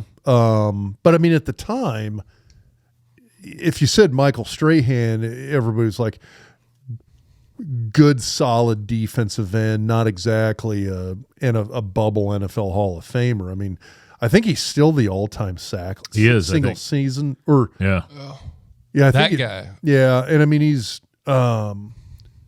And I mean, obviously now his career exploded after that. But he was what? He was a year older than you, or about the same age? Couple years ahead. Yeah. So, I mean, I think my rookie year was his third. I just remember Lomas Brown was our left tackle with Arizona Cardinals. Played 19 years in the league. Love to this day. Love Lomas. 2,000 Lomas Brown. Long time Ram, wasn't he? No, he was always a Cardinal. No, I'm thinking Jack his first Slater. 9, 10, 11 years worth with the Lions. That's and then right. he came to Arizona. Okay. But anyway, he Lomas 6'4", 280 pounds, played 19 years of left tackle, never taped his wrist, never I looked down at practice like, Lomas, you going to tie your shoes today? And he'd say, don't worry about me, Aaron, I'll be all right. And he's just like, I'm like, you're 37, you don't have to tie your shoes to play pro football. I mean, the dude was anyway, he never talked smack or anything. And we're playing the Giants, playing against Rob. And I'm in the huddle, and he's just going off. Strahan and Lomas are just jawing. Lomas is pissed, and they're going back at him. And I was like, man, Lomas is fired up. He's like, man, this dude, he's probably in his third, fourth year, Strahan was. Well, anyway, they run a TE stunt where we're training off, and the tackle's going out, the end's coming inside. And the first time that I punched Michael Strahan, I was like, oh, shit, that dude's strong. Like real, and he's a big dude. Like if you saw him, certainly he remains in good shape, but it's maybe 6'5", maybe 270, 6'5", 265, 270. But when he put his hands, and you could feel, there's a difference, right? And that's from that point on, I remember that dude, I don't know who that is, Strahan, he's pretty good. So, you talk about the freaks of nature that was the Pipeline. You get to the National Football League. And you can go college or national football. Who's the biggest freak you ever saw? Just athletically and just holy Eric shit. Fucking Swan. That didn't take you very long. I played with him. Yeah, that's why I said it. And he knows, because I remember specifically watching Swanee and Rob go at it, and Rob probably was he would look, I had to go against him every day. But that dude was the baddest. He was 6'5". That game. Mm-hmm. You remember that was that night game? Oh, yeah. You, me, Doug Coleman. We went out for dinner the night before. Yeah, but Swanee. I had the stomach flu. Yeah. Like I was I sicker can than a dog. imagine. They did 2 liters of IV fluid in me the afternoon I think maybe I before the talked to you game. before the game, and you said, I was like, oh boy, this is not a good day. Eric Swan played 7 years, went to the Pro Bowl like 5 times. You know, he had knee issues kind of like me, but he ran at the he's one of the few guys. This is one great story about him. He played high school football. He went straight to a semi-pro team, okay, and then he went to the combine at 19, and he ran a 4.61 or something like that, 6'5", 320 something pounds, abs. He's like the black version of Rob. They freaking like a genetic freak, you know. And anyway, the first practice we come off the field, we had our jerseys on, we had our names on the back of your jersey, even your practice jersey. I remember he came over to me, he patted me on the shoulder. He goes, "Hey, Graham, would you spot me on this?" And I go, "Yeah." You know, I'm like, Eric Swan, whatever. And he'll look down. 465. Now they understand this. He has 465 pounds on the bench press. And same thing. I was like, "Do you want to lift?" And I remember his grip being like, dude, like there's no way, like this is going to be interesting. And I remember him bouncing and the weight the barbell just buckling. And he did 9 and he did 10 reps with 460. He and Cowboys guy, what's his name? Larry Arnold. Larry Allen. Yeah. They're the 2 dudes. And Eric Swan had a clause in his contract. He literally said, if you put me in the weight room, I'll gain 15 pounds of muscle, and it's going to hurt me because I'll be 340 and you want to be fast. He would get on the Stairmaster after practice, and he'd have like an hour and a half Stairmaster, and that's all. He did not lift. When the dude lift, he would just, he was insane. So he's a genetic freak. He knew if he worked out. He ran after practice. We'd run wind sprints and stuff. He ran with the DBs. Like, you don't see that. Like, he's a freak, and you did not want to make him. You know the weird part about that is, and because I don't even remember him. It's amazing. You're demonstrating how much going to college helps. Because if he would have played 4 years at a college from a name recognition, because when you have knee troubles, you only play 6-7 years in the NFL. Most average fans aren't going to remember that name. If you would have played college ball, most people probably would have met because he would have dominated at the college level, right? Yeah, absolutely. But this is my favorite, I think, story that kind of summarizes, Eric Swan, is that Eric Swan, believe it or not, there's the alphas amongst the alphas, if you will. Yeah, amongst the freaks. Yeah, he's the lion. So, but this is the deal. We played the Cowboys, and Larry Allen was the alpha on the Dallas Cowboys. And Larry Allen was and he was you can go on YouTube level. and watch Larry Allen bench 700 pounds, right? And you're talking about freaks of freaks. Eric Swan and Larry Allen would look at each other on the sidelines, and everybody, our coach is literally saying, Swanee, calm yourself. And you could see Barry Switzer, whoever, it's the same thing, because they looked at each other. They got out in the game. And I think it was 2 or 3 games in a row. We played the Cowboys, we're in our division. They go one play, and it is 2 gigantic pit bulls that are going to try to kill each other. And everybody on the team's like, Swanee, you don't have to. They can't help it. Like, they are the alpha of alpha. They're their tribe. They didn't care about, even that from the perspective. They would look at each other, and they both get kicked out of the game. $250,000 fine. They didn't care because they knew Eric Swan looked at him as alpha, and Larry Allen looked at him as and they couldn't help it. Like, that's how. Something that should be like people should look at and understand. That's almost like a ESPN 30 for 30. It's like, do you know that there's dudes like you weren't going to talk reason to them. It was like, this is our genetic buildup. That I'm not saying I'm the baddest. I'm just saying that's, if we're a wolf pack, that wolf right there is, I'm gonna go and we're gonna kill each other. Okay, did Nebraska was there anybody like that alpha when you guys were playing from an offensive defensive standpoint that went at it, just wanted to? Oh, from a well, I mean, I don't know. We got along with each other really well. Yeah, but there's still, John Perella slugged Brendan one day, and it was right before we left for the plane for the bowl game. Remember that? Yeah. Yeah. It oh my gosh, who was our guy down in the pit? Christian Peter. TJ Slansky. Yeah. Took Peter's helmet off and hit him over the head. Those are like, I'm sitting there reading the tweet today from Mitch Sherman about a punch was thrown at his back. And I'm like, you fucking pussies. Here's your tissue paper. Would you like a Kleenex? Dry the tears. Yeah. And so what is, alpha? I don't know. There's so many Yeah, but I mean, for us, that was every day though. Mm-hmm. I mean, God, we had a lot of alpha dogs. Nothing wrong with that. On both sides of the ball. So you get down to the National Football League. You come back to Nebraska. You didn't have to. Why'd you come back here?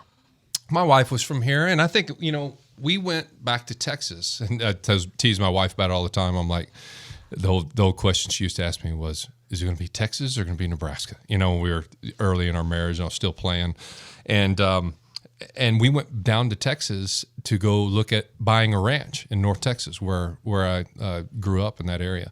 And we got down there, it was July, and it was about 105 degrees, and it was humid, and there was bugs and snakes. And I'm like, geez, I forgot this part. This is, there's so much I loved about growing up in Texas, but I was really into the outdoors, and my family really wasn't, but I had, for whatever reason, people like, did your dad drag you out in the woods? I'm like, no, I really drug my dad out in the woods. Like when I was 10 years old, I want to go hunting. I want to go try and get a deer or whatever.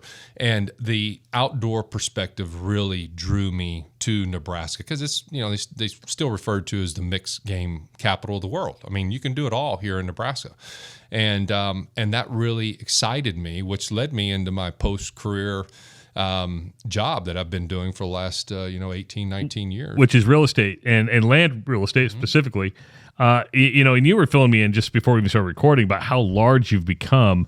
Did you know anything about the real estate business and land business before you even got nothing? Knew nothing. How'd you fall into it then?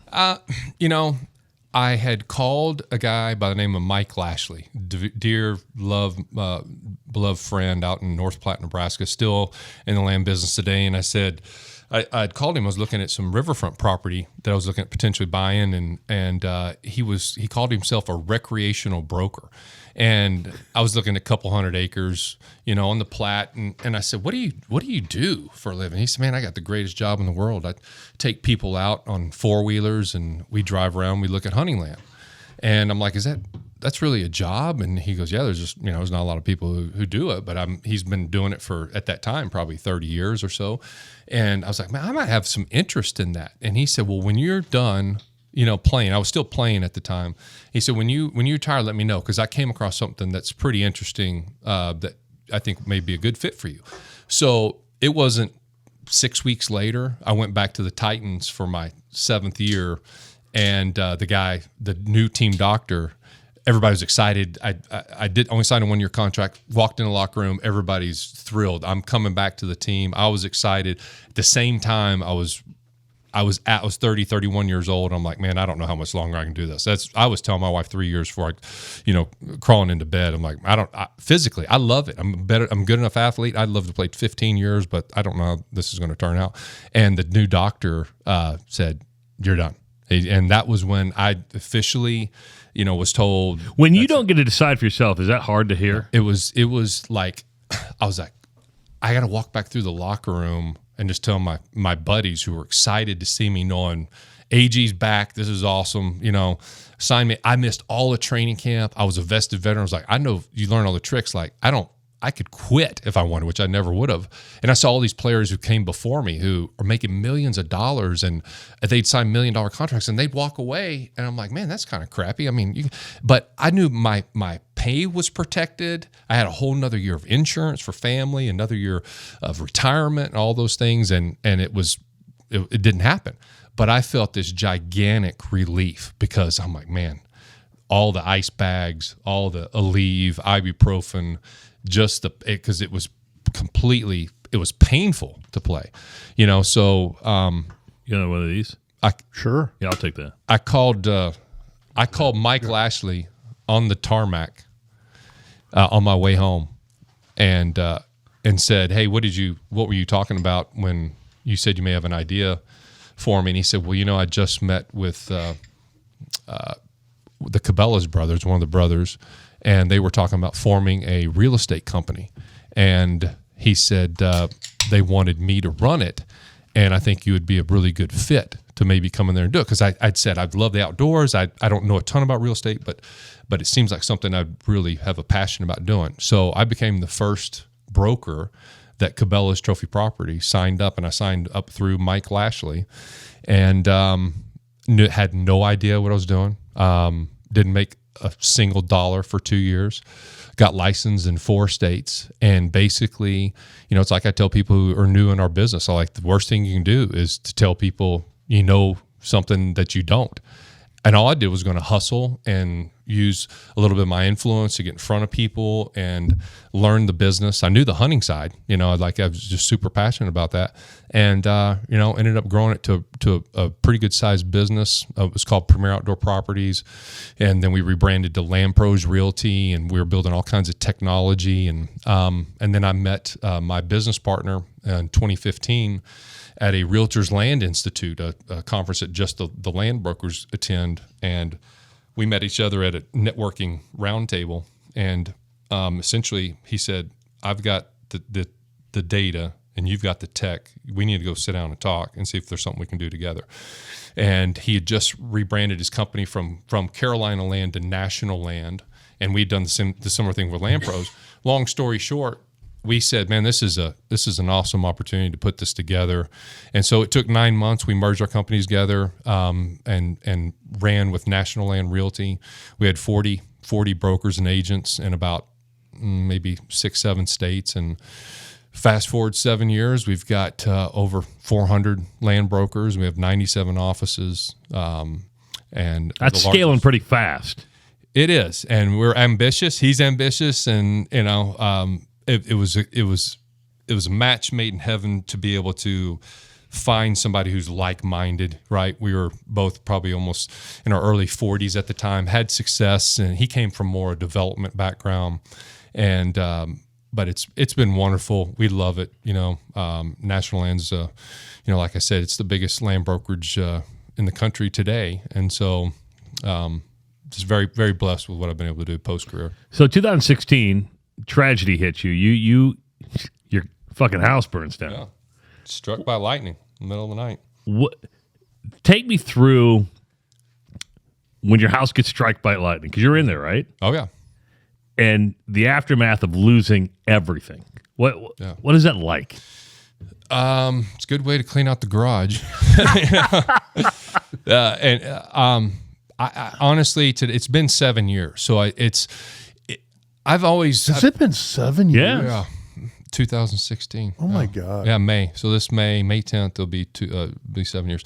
So I can just tell you... How many kids did you have at the time? 4. 4. All 4 of them in the house. Take me through what happens during that whole thing. I mean, because I'm trying to live this in my mind. I can't even picture it. No, I crazy. I almost enjoy telling the story because it's like one of those things that happens in your life that you never expect, and then there's a pretty side maybe on the other side of it. But 4:45 a.m. in the morning, my wife is actually in my son's room, and my daughter, my son was 3 at the time, Landry was, oh my gosh, she's 16, almost 17, so she would have been about 9 or 10, I guess.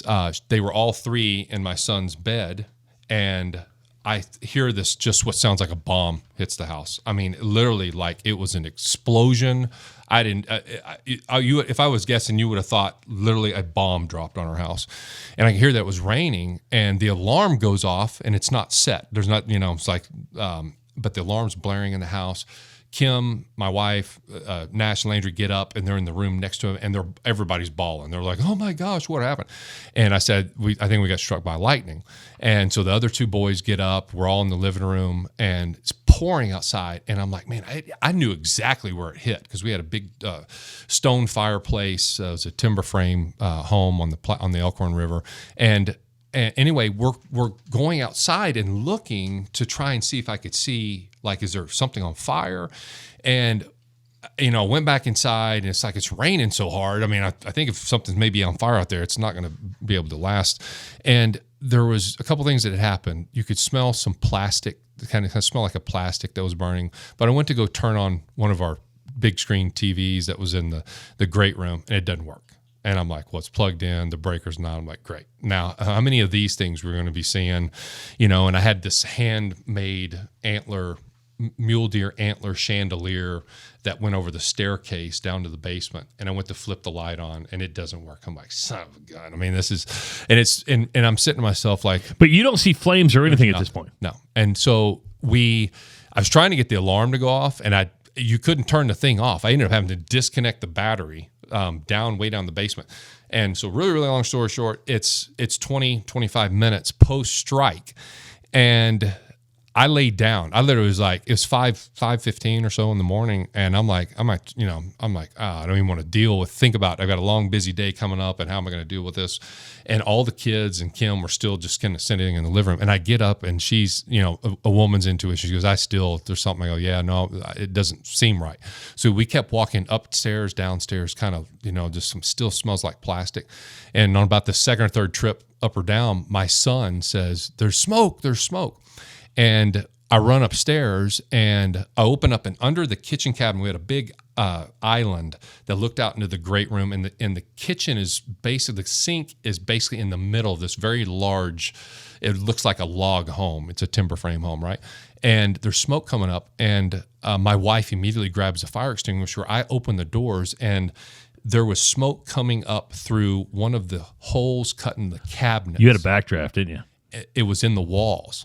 And so, and this was what I'll never forget. Like, it was so weird even thinking about.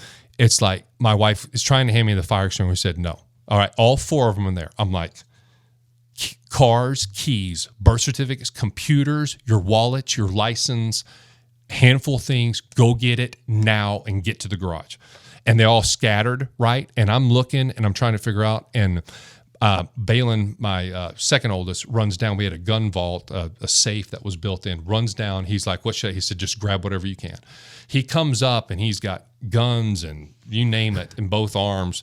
And he goes, what do I do now? And I said, well, drop it in the yard and go to another one. Well, he goes, and I'm trying to think of, the stuff I know, because I'm like, this is not good. We are in the middle of the country. By the way, you're dealing with an explosion prospect here, right? Well, see, that's the one thing that, the academic side, he probably would have done the same damn thing. But it's like, I'm going through this, and now I see there's fire, but I'm not concerned. Like, I'm concerned because this is a for real deal, but I want to be calm and level headed. Well, anyway, I walk, Balin, the second old son, is coming up the stairs, and there's smoke coming in the basement. I grab his shirt and put it over. So I said, that's it. Go out. Just drop that out. And I go down in my safe, and I'm looking, and I'm like, I'm a big gun collector, big hunter. So I'm like, well, there's my favorite. There's the one I got from high school graduation. I'm just grabbing whatever I can, cash, whatever. And I'm going up the stairs. Nobody takes photos. They take the guns. Yeah. And it's like, wait, it's this question. You have 3 to 5 minutes. Go right now. Yeah. You don't get an option when it's like, okay, well, if we're in your house, obviously, and it's like, what would you grab? If you could grab, 2 trips, and that's it, in 2 hands. And that's what we had. So we each, Kim, of course, she grabs our wedding photos. She grabs kids' blankets. She grabs these things, and that was what left. So on that way out, I remember the smoke was coming in, and I'm like, man, this is like 911's on the phone. We get outside. And I look back, and I'm in the garage, back my truck out. My wife and Balin, one of the sons, are looking through the entry to the house in the garage door, and essentially the house exploded. The door, there was so much suction of air, the door slammed shut, blew out all the windows, and I was thinking to myself, damn. I didn't even think about that. I did not think, like, in the short period of time, in the 3 to 4 minutes, like, gas lines could be an issue. And because it just, like, we built the house, so I'm just thinking to myself, okay, the fire is right here. I'm like, I have a little time. So really long story short, but amazing that we got out. Nobody was obviously hurt, but we literally left with the shoes on our back, on the shoes on our feet, whatever coat or clothes we had on, and a handful of things, and every single thing else burned to the ground. And you'll never forget a moment of that. No. I mean, do you have nightmares about it still? I don't. My children, I honestly think that it still bothers them, especially even that recent storm we had here. The 10-year-old and the soon-to-be 17-year-old, that it really, and rightfully so, because they're like, well, nobody says, hey, there's a flash flood warning, there's a thunderstorm warning. It's like, no, your house can get struck and burned down, and they live through that, but my son, one of my sons, Balin, he was the next day, he was just distraught more for me. He's like, Dad, what about your Nebraska helmets and your jersey? I'm like, son, you almost died. I had perfect clarity, and my wife did too, just from the fact of, we can build all that stuff and there's rebuild and we can do the stuff, but we could not replace. I said, if you would have died, if we would have had, I couldn't imagine. And I got to believe, and tell me if I'm wrong, if the house just slowly burns, you're like, yeah, the helmet. But when you watch it blow up, that gives it the clarity. You're like, oh, okay, yeah, and it took a while to burn. But it blew out, and then when we were in the driveway, it took like 26 minutes for the fire department to be able we were in rural Gretna on the Elkhorn River, and they were trying to pump. We built a pond in front of our house, and they were trying to pump from the road, setting up a tank, and we're watching this thing, just burn. It was crazy. I still have all the phone pictures and videos on my phone, and but it was obviously a life-changing deal. But we've really, it's pulled our family closer. We built a house out at Sandy Point in Ashland, which we just here recently sold. But we've had a lot of good experiences that have come past that. So you guys are getting together, the Total Pipeline, on Friday, the 21st at Hale Varsity, which is out by the Cabela's in Omaha or La Vista. How often do you five get together? Do you guys get together that often, or are you closer? Are you getting closer now that you're getting older? I mean, it's like close in college. Oh, we got careers, family, and now, oh, we're hanging out. Because y'all went to Vegas for Zach's thing and stuff like that, right? Yeah. That was fun. Yeah. It was. I'd say probably a couple times a year. Yeah. Joel is the only one who's further away, and he's in Oregon, as we said. So he always comes back for the spring game. He comes back for games, and we're always, we'll get together at that time. But there's things that pull, and then we force each other. We probably never told you. This is another one of those things. Did you know we entered the Nebraska State games? For the tug of war, right? He's told that story here. I was going to wrap it, but I was going to wrap this up because, but I'm going to keep going. That's the competitive thing. It's like, I remember it's one of those, like, we're going to have some fun. We're going to drink some beers. Going to eat some French fries. Fuck these guys. We are going to win this shit. But you lost, right? No. See, no. Are you kidding me? Didn't you lose like one round? Yes, we did. Okay. It was 2 out of 3. No. Motherfucker. This is listen to this. Hey, hold on. This is not Iowa Hawkeye sports here. Oh, God. This is not like, hey, we lost the Big Ten title game and then got smoked by Christian McCaffrey in the bowl game. But guess what? Look at that. 12-0 undefeated season. Listen, I've never defended that. I've never defended that. Freaking Hawkeyes. Because you lose at a game of tug of war, you have to make this about me? What is wrong with you? You have issues. Well, that's true. Here's the real story. I'll tell you the real story quick. Because I hope if some of these guys who competed against us or hear this, and they were honestly the people like who we're talking about, and I remember exactly. We go out there the first round, okay, and they introduce, and it's such and such, or it's the Nebraska Pipeline. That's what we said. We're registered as the Pipeline. Sounded fun. Let's go do the tug of war, play together, like this. And the team that we went against first was called Tons of Fun, right? And these dudes were like 5'10", 350, and they knew what the hell they were doing. Because there's a skill to tug of war. Absolutely. And it wasn't these guys. It was a team from one of the Gold's gyms or powerhouse gyms in Lincoln. Yeah, but they were all like these massive power lifters. Reuters. We go. Listen, all we need to know is we're just going to rely on pure brute strength, right? And the first time they go, we're doing this. Of course, we're all like 44 years old. Exactly, and we hear this. We're pulling, and it's like, man, we're digging in the sand, whatever else. We're 30 seconds in, and all of a sudden we hear this, heave, ho, and we're like, shit, they're like dragging us. I'm like, heave, ho. I'm like, hey, what are we doing here? Let's pull whatever. We have no rhythm, nothing like that. These guys had a game plan. And they drug our ass across. And I was like, well, this is slightly embarrassing, right? So now I'm looking at Rob and I'm looking at Sty and we're going, what the fuck, And now you got Dr. Rob who's like, okay, no, mathematically, we find a rhythm. And I'm looking at Sty going, you better pull. He's going, let's go. So we win the next 3, 4, maybe 4 in a row. Okay, we have to. This is like. Shoot, man, we had tug of war is not easy. If you've not done it for a long time, like if you're pulling, it's legitimately hard. So we get Honestly, back and we got the most sore I've ever been in I would my agree. fucking life was the next day after this shit. So we circle back to tons of fun. And now we got to beat them in the championship. 2 out of 3. Yes. Because it was exactly. So we've had at least 6 matches. This is probably like our 7th match of the day. They just wasn't over 2. It was like in one day. And so anyway, we're 2 minutes into this thing. And now we've got kind of our, heave, and we're kind of doing it at our own pace where nobody's going anywhere. And I remember turning and I'm looking over my shoulder and Brendan is the anchor and Rob's in front of him, right? And I'm pulling and I turn and I'm looking and I told Brendan, I said, pull, motherfucker, pull, pull. And I hear this.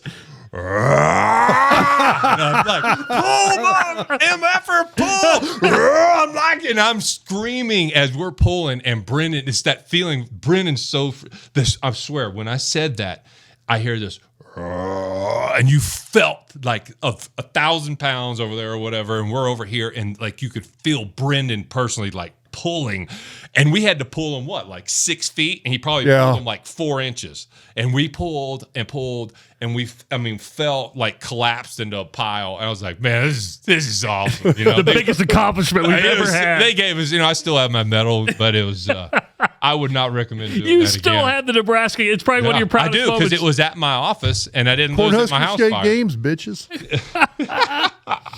So, oh my God. What you've discovered later in life, and this came up because your daughter is a rower at Florida State. You were just down there. You've taken up rowing. I had no clue that you were a rower. I'm trying to think of. I got into it through CrossFit. I got crazy, 6, 7 years ago. Joined a CrossFit. Are you still doing CrossFit? No, because you know what he found out. Here's what he found out about CrossFit. If you're going to do CrossFit, you have to tell everybody in the world that you're doing CrossFit. Yeah. And then what they don't tell you about those CrossFit gyms is that everybody's fucking one another. It's really, you know what I'm talking about? I personally can't speak from experience, but it makes sense. There is some truth. I'm not going to lie. There's truth to that. And by the way, if you do CrossFit, you're keeping you in business. I will see you at the ortho. See, I knew he was going to say it. And that's where I had to draw the line, because I can't. The first time I did it, there's probably 16 people in the class. Half of them are girls, half guys, and it was like, all right. So I had no idea. We're going to do a Murphy today or whatever. I'm like, we're doing. So what do we do? We're going to run a mile, then do 100 pull-ups and do 100 push-ups. Then you're going to run another mile. I'm like, damn, this is not like cake, but I was just wanting to get in shape, and I like the competitive side. Well, I do it the first day, and I'm watching the chicks lap me on this stuff, and I'm like, I just, the competitive side did it. So I ended up doing it for a couple of years, really enjoyed it, but limitations. Didn't want to put the pressure on my knees and stuff, but rowing was part of it. And I realized that being taller, being strong, having a good cardiovascular system is what you really want when it comes to rowing. So I was pretty good at it. So I entered the Creighton rowing competition. And people may not know Creighton's got a huge rowing program. I mean, they do. They do. It's a really, but it's pretty cool though. So I entered it in like 2018, and I trained for it, and the magic mark is like 7 minutes. You row a 2,000 meter row, right? So at 7 minutes, it's kind of like, I don't know, maybe like a 5:30 mile if you're running. I mean, like you're moving. And I rode a 7:06, and the guy who beat me was sub-7, and he was a triathlete. He was a Ironman. And I was like, dang, how the heck? I mean, I was pulling, and it was just me and him. We blew away like the competition in the 40 plus age bracket. But the competitor in me was like, I'm going back next year. And I'm like, and so all I can think about was I don't know if you're a big dude and you can row sub 7. That's pretty unique. I mean, there's really not many who can do that because the best ones are going to be, 6:30 in the whole country, maybe even low 6s, because it's from Rob's daughter. But like 6 minutes is world class. But if you're 40 years old and you're rowing under 7, that's pretty good. And I rowed a 6:56 and won the thing, and I tried to get the other Pipeline guys. I was like, man, they have a 4-man team. I'm like, Rob, Brendan, and Zach. I'm like, can you imagine? And I enrolled us into it, and I said, put us in as the Pipeline. Why didn't you do it? I got a day job. Oh my God. I gotta work. You're swimming in money. Yeah, but it's not like I just tell the surgeon, hey, by the way, can you pause this knee replacement while I go row? He's got to go piss real quick, so he's got to. That's okay. Yeah. So I will say this: why Aaron's stepping away is that we can tell you that the Doc Talk podcast is brought to you by Betfred Sports. Find out why everybody's talking about Betfred, and if you come in on 480 from Iowa, you'll see a Betfred Sports sign. If you're on I-80 right around 72nd Street, I think it is, you can see a Betfred Sports sign. Betfred Sports. If you download the app on the Apple or Google Play stores, when you cross over into Iowa, and let's just say we're in Iowa now, you're living on the eastern half of Nebraska, it's the best place to place your first wager, because when you open an account and do that first $50 bet, you're going to get $111 in Fred bets and 50% back on your losses up to $200 weekly for the first 5 weeks of betting with Betfred. Also, with some of the best loyal welcome offers in the business, Betfred has the best player experience team. That means when you call somebody, you need a little bit of help, you're going to actually talk to a real human, which is really cool. So don't forget, you got to be 21 plus. You have to place the bet in the state of Iowa if you do it in Iowa. And if you have a gambling problem, call 1-800-BETS-OFF. But just to let you know, Betfred Sports, if you go to betfredsports.com, also available in a lot of different states like Colorado to the west of Nebraska. A lot of people listen in Arizona. They're in Washington, Maryland, Ohio now. So make sure to check them out. They've been they're signed up for another year, which is really cool. They like the Doc Talk podcast, and they're going to be a part of it for another year, which is really cool. Check out Orr and Horrigan. Connor Orr, good friend of ours. We are going to be at Cross Train Brewing Company next Sunday. So the day after the spring game at 2 o'clock, Rob and I are going to be recording live at Cross Train in La Vista. We might drink a beer. We're going to drink a beer or Maybe. two.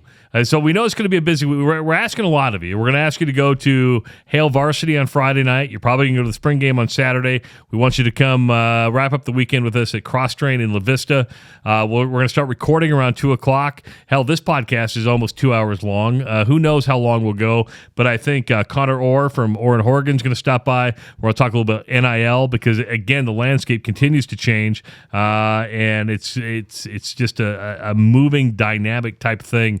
That is between conference expansion, yes, and the transfer portal. NIL is it's the mover and shaker of all of it. It is.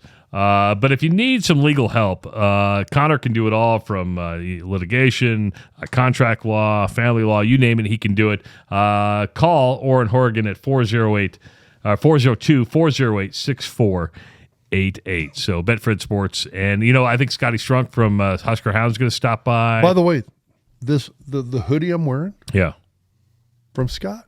Look at you, HuskerHounds.com, right there.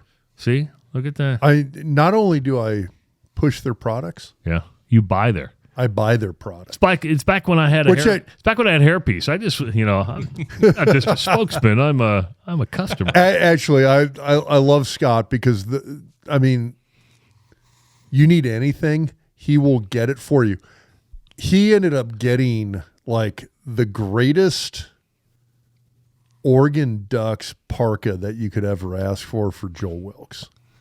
It's kind of sad. It breaks my heart that Joel is purchasing Oregon Ducks. His son, Cash, that's his team, man. Dude, Cash loves the Ducks. And honestly, that's who the parka was for. Mm-hmm. So because he lives in Oregon, does that make Joel the most liberal of you five? For sure. I don't know. He just doesn't. When you live there, apparently, you're clueless. He doesn't hear anything else of what's happening. I don't know. I've gotten political on Twitter. You have. Like 3 or 4 posts, although I'm one of those guys that like. But you're more, listen, and here's the thing about Rob. You're more libertarian than you are, because you're not a flaming lib. Oh, I'm libertarian. Yeah. But the problem is that there's a lot of libertarian ideals that like just throat punch the glitter out of the Republicans. And the other side too, you know. It goes both ways. It goes both ways. It goes both ways. In other words, I'm a centrist. Yeah, it's amazing what centrists will do. Now, I will say there's a couple things you said, or at least that I'm like, I don't know if Rob and I can bring this up. We may not get along, and I don't want to debate you because you're 10 times smarter than I am. I will think circles around you. Yes, you will. You're from Iowa, though. Was he always It's this not arrogant, hard. It's not hard. Jesus. You know, Iowa, home of the ACT, right? Home of the Iowa Basic Skills, smarter state than Nebraska. Did they come up with the Wonderlick? No. Did Nebraska? No. But I aced it. Yes, you did. Jesus. Dude, your son's over here laughing. Because he's... Producer Owen's laughing his ass off over here. So, have you never listened to this podcast ever? I honestly, I think I caught a little bit at one time, but I'm not a dude, I don't listen. listener. Well, listen, there's actually about 3 or 4 I do listen. I got to be honest with you. I went back and listened to the John Higgins one, which if you haven't listened to the John Higgins podcast, that was amazing. You need to go back and I think watch it on the YouTube channel, because watching John, and I don't know if you know John is Final Four referees from Nebraska, and he just did the Final Four, and there's really good information, great stories on there. Here's the deal: if you don't subscribe to our YouTube channel, do so, because these videos are going to be great. You're going to see Aaron, and it's dude. Good the stuff. Interviews have been amazing. We've been like pretty today, lucky. This was kick ass. We started the year with Willie Miller, and Willie had an amazing story, and that was kind of it's just tragedy, but yet coming out of the ashes. You know, Joe Mowgli has been here. Do you know Joe? Oh yeah. You know, Joe's been in here. Joe will. And Joe, every time he goes, here's the funny thing about Joe. Hey, I'm back. Can I come on? Sure, Joe. Whatever, man. I mean, and all right, Doug Ewald, the COO, Trev's right-hand man. So we've had some, it's just been really good conversation, you know, because Rob and I, we're perfectly honest. I mean, during the season, people like Rob's opinions on football, but during the offseason, he's not down at spring practice. And I'm like, let's just change it up. Let's just do interviews. If people are willing to share and be vulnerable and be authentic when they're in here, they can be great. Mm-hmm. And I think you learned this. We have a pretty good, unique ability to make people forget that they're on camera or they're even in front of a microphone. Right. So, it's. Am I going to regret any of this? Oh, probably. No. Yeah. No. I don't think so. You're drinking Busch Light. I mean, it's an Iowa State beer. I mean, I'm just saying. You're drinking one too. I know. I love the Cyclone. So what's next for Aaron Graham? What's next? What? Well, I'm trying to get kiddos raised up. We still got 2 at home. My daughter will be a senior next year in Gretna, and then I've enjoyed coaching my youngest son's football team. Now, is she going to stay at Gretna or going to go to Gretna East? She's staying at Gretna High. Okay. So she'll finish there, and then we purchased a home in Florida, and I kind of took it through my last winter that I want to be prepared to get into some warmer weather during the winter months, and so we're excited about that. And so you said this earlier in the podcast, so it's not like I'm like spilling secrets here. Mm-hmm. You said you sold the place in Ashland, in Sandy Point. Yep. So Florida's going to be the home base. Well, it can't be because at least for a period of time, because we've got Landry will be here, as a minor child. But I'm not going to sugarcoat it. I mean, I'm just at that stage in life. We'll always have ties in Nebraska. We'll always have a home here in Nebraska. We have family here. My wife's entire family's here. I mean, I've been in business here, for 2 decades, and part of our company it runs through Nebraska. But I'm excited to get to Florida just because the one thing my wife knew when she drugged me from Texas and we settled on here. I said I love the outdoors and I love to do that. I hunted all over the world. I've enjoyed all aspects of that, but I'm at that stage in life where I was tired of staring at our beautiful lake out at Sandy Point and it's frozen water for like 3 months. I'm like, I don't have to be here. So you're a water, because I'm not a water guy. I'm a Southern at heart. It's like Rob can attest to this. I don't know anybody who sweats more than I do. You've never met anybody in your life who sweats more than, I'm a sweat machine. And part of that is because I was a big kid growing up in the South. I was kind of chunky, but I was athletic, and my body had to learn to cool itself off. And when I am in that environment, we were in Florida last week on kids' spring break, and it was 90 degrees, and I'm like, I feel like it's 62 to most people. Like, that's just the perfect temperature to me, being out there, and when it's warm, and I'm just ready for that at this stage. So we're excited about it, but we'll always be around in Nebraska. We think we may end up, maybe find another lake home here as well. We've got a house in Gretna that we just bought, and so yeah, those business is good, and my partner and I we've got all kinds of crazy ideas and things that we're continuing to explore. But the land business, real estate business, has been very good to me and my family for the last 2 decades. State of Nebraska has been pretty good to you. The state of Nebraska has been outstanding, no doubt about it.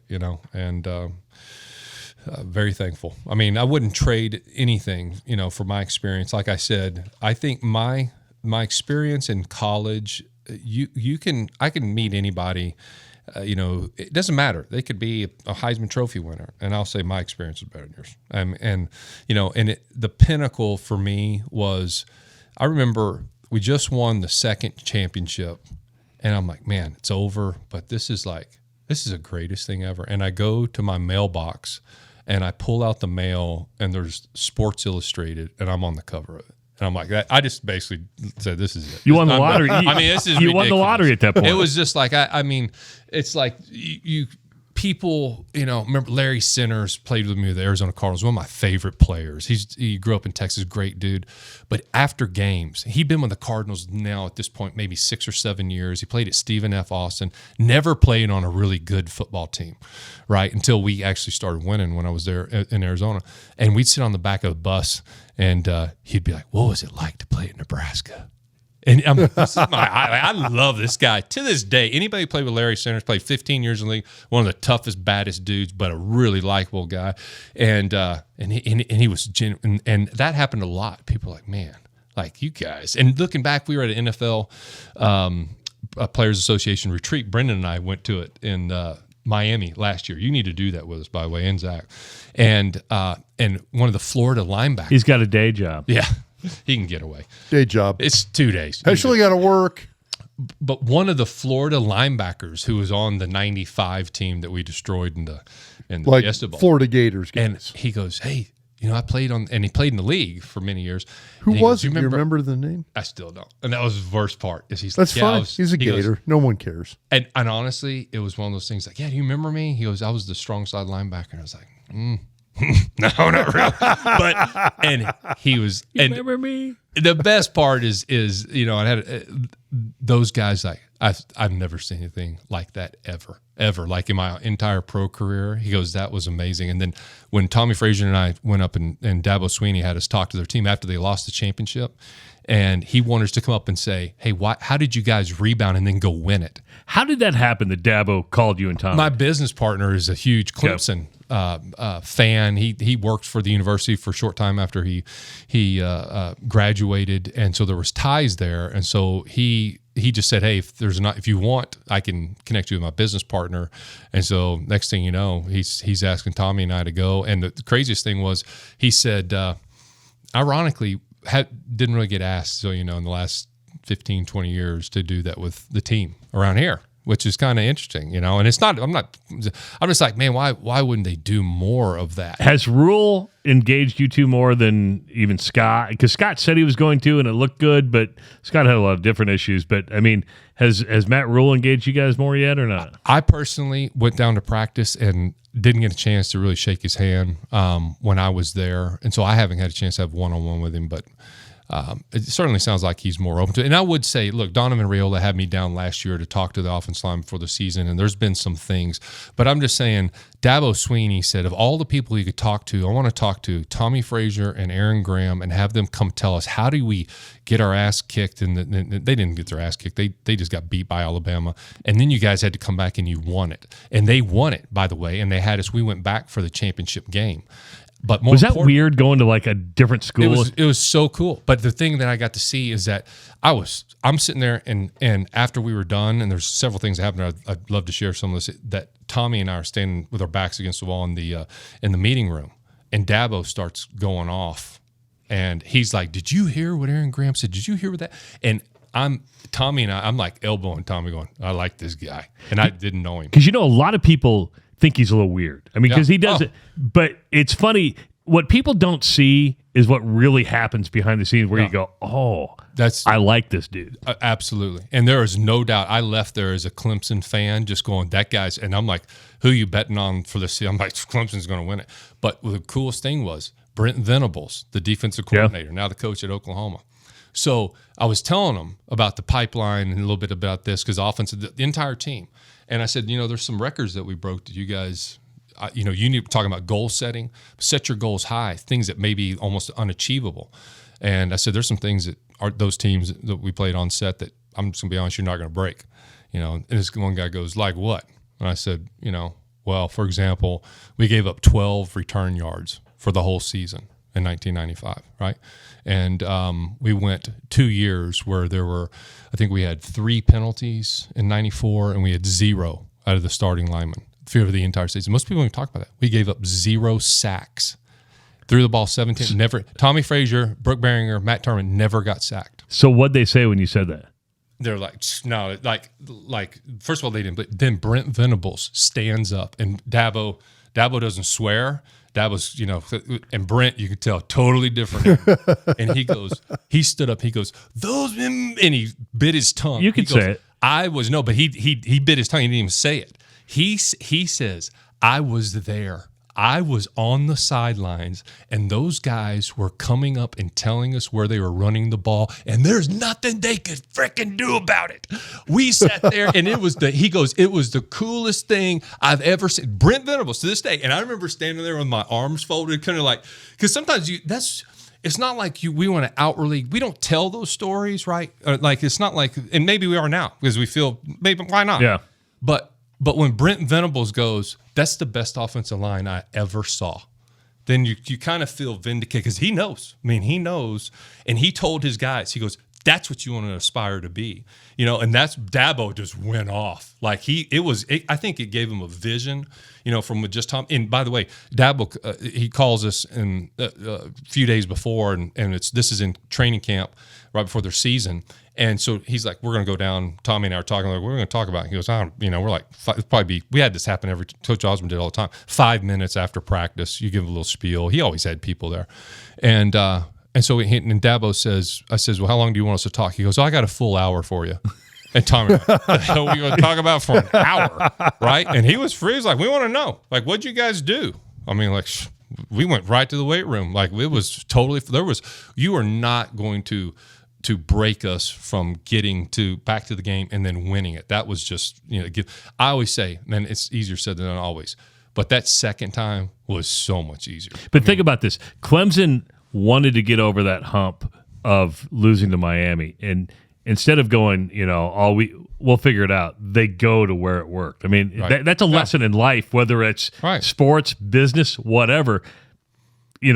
Imitation is the biggest form of flattery because you learn from people who've done it. People forget that. You're not going to reinvent the wheel. And there's no such thing as reinventing. You might differentiate yourself. You might go, okay, well, let's just change it a little bit. But there's so much knowledge. Yeah. And I think that's what's driven people nuts around here ever since Frank Solich was let go. That's why I always joke that Trev Alberts is trying to exercise the demons. And with Frank coming back, it's who knows? Right? Yeah. Really?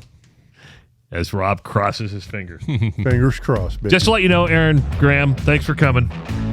We are at 2 hours and 2 minutes. This is the longest podcast. And Rob didn't even talk we a lot. have ever done. He's talked quite a bit. If you want to hang out with Aaron Graham, Rob Zatechka, Zach Wiegert, Brendan Stein, Joel Wilkes. I still swear by the Pipeline Jerky is the honey barbecue is sponsoring the Pipeline at Hale Varsity on Friday the 21st from 6 o'clock until 9 o'clock. Oh my God, that's so good. You'll want to go check it out. It's really good. It is good. And we're going to let you know there's going to be more coming from the Pipeline as their LLC is now officially formed. So there you go. We don't let Iowa people know about this. Yeah, fucker. You are, you're a fucker. If you need legal help, call Connor Orr at Orr in Horrigan. And when you're ready to bet, make sure to download the Betfred Sports app on the Apple Google Play stores today. This has been the Doc Talk Podcast presented by Betfred. Oh, hold on real quickly. Rob and I are going to be at Cross Train in La Vista next Sunday, starting at 2 o'clock. Come out, have a beer with us, hang out, and if you want to come have a beer with us, come hang out. Yeah, all right. Talk some football. And my son Owen, who's the creative genius behind this entire production. Producer Owen. Producer. Visionary. He doesn't like producer. He's a visionary. He's a content creator. That's right. I only say that because I know Owen hates the word content. It's the Doc Talk Podcast presented by Betfred Sports.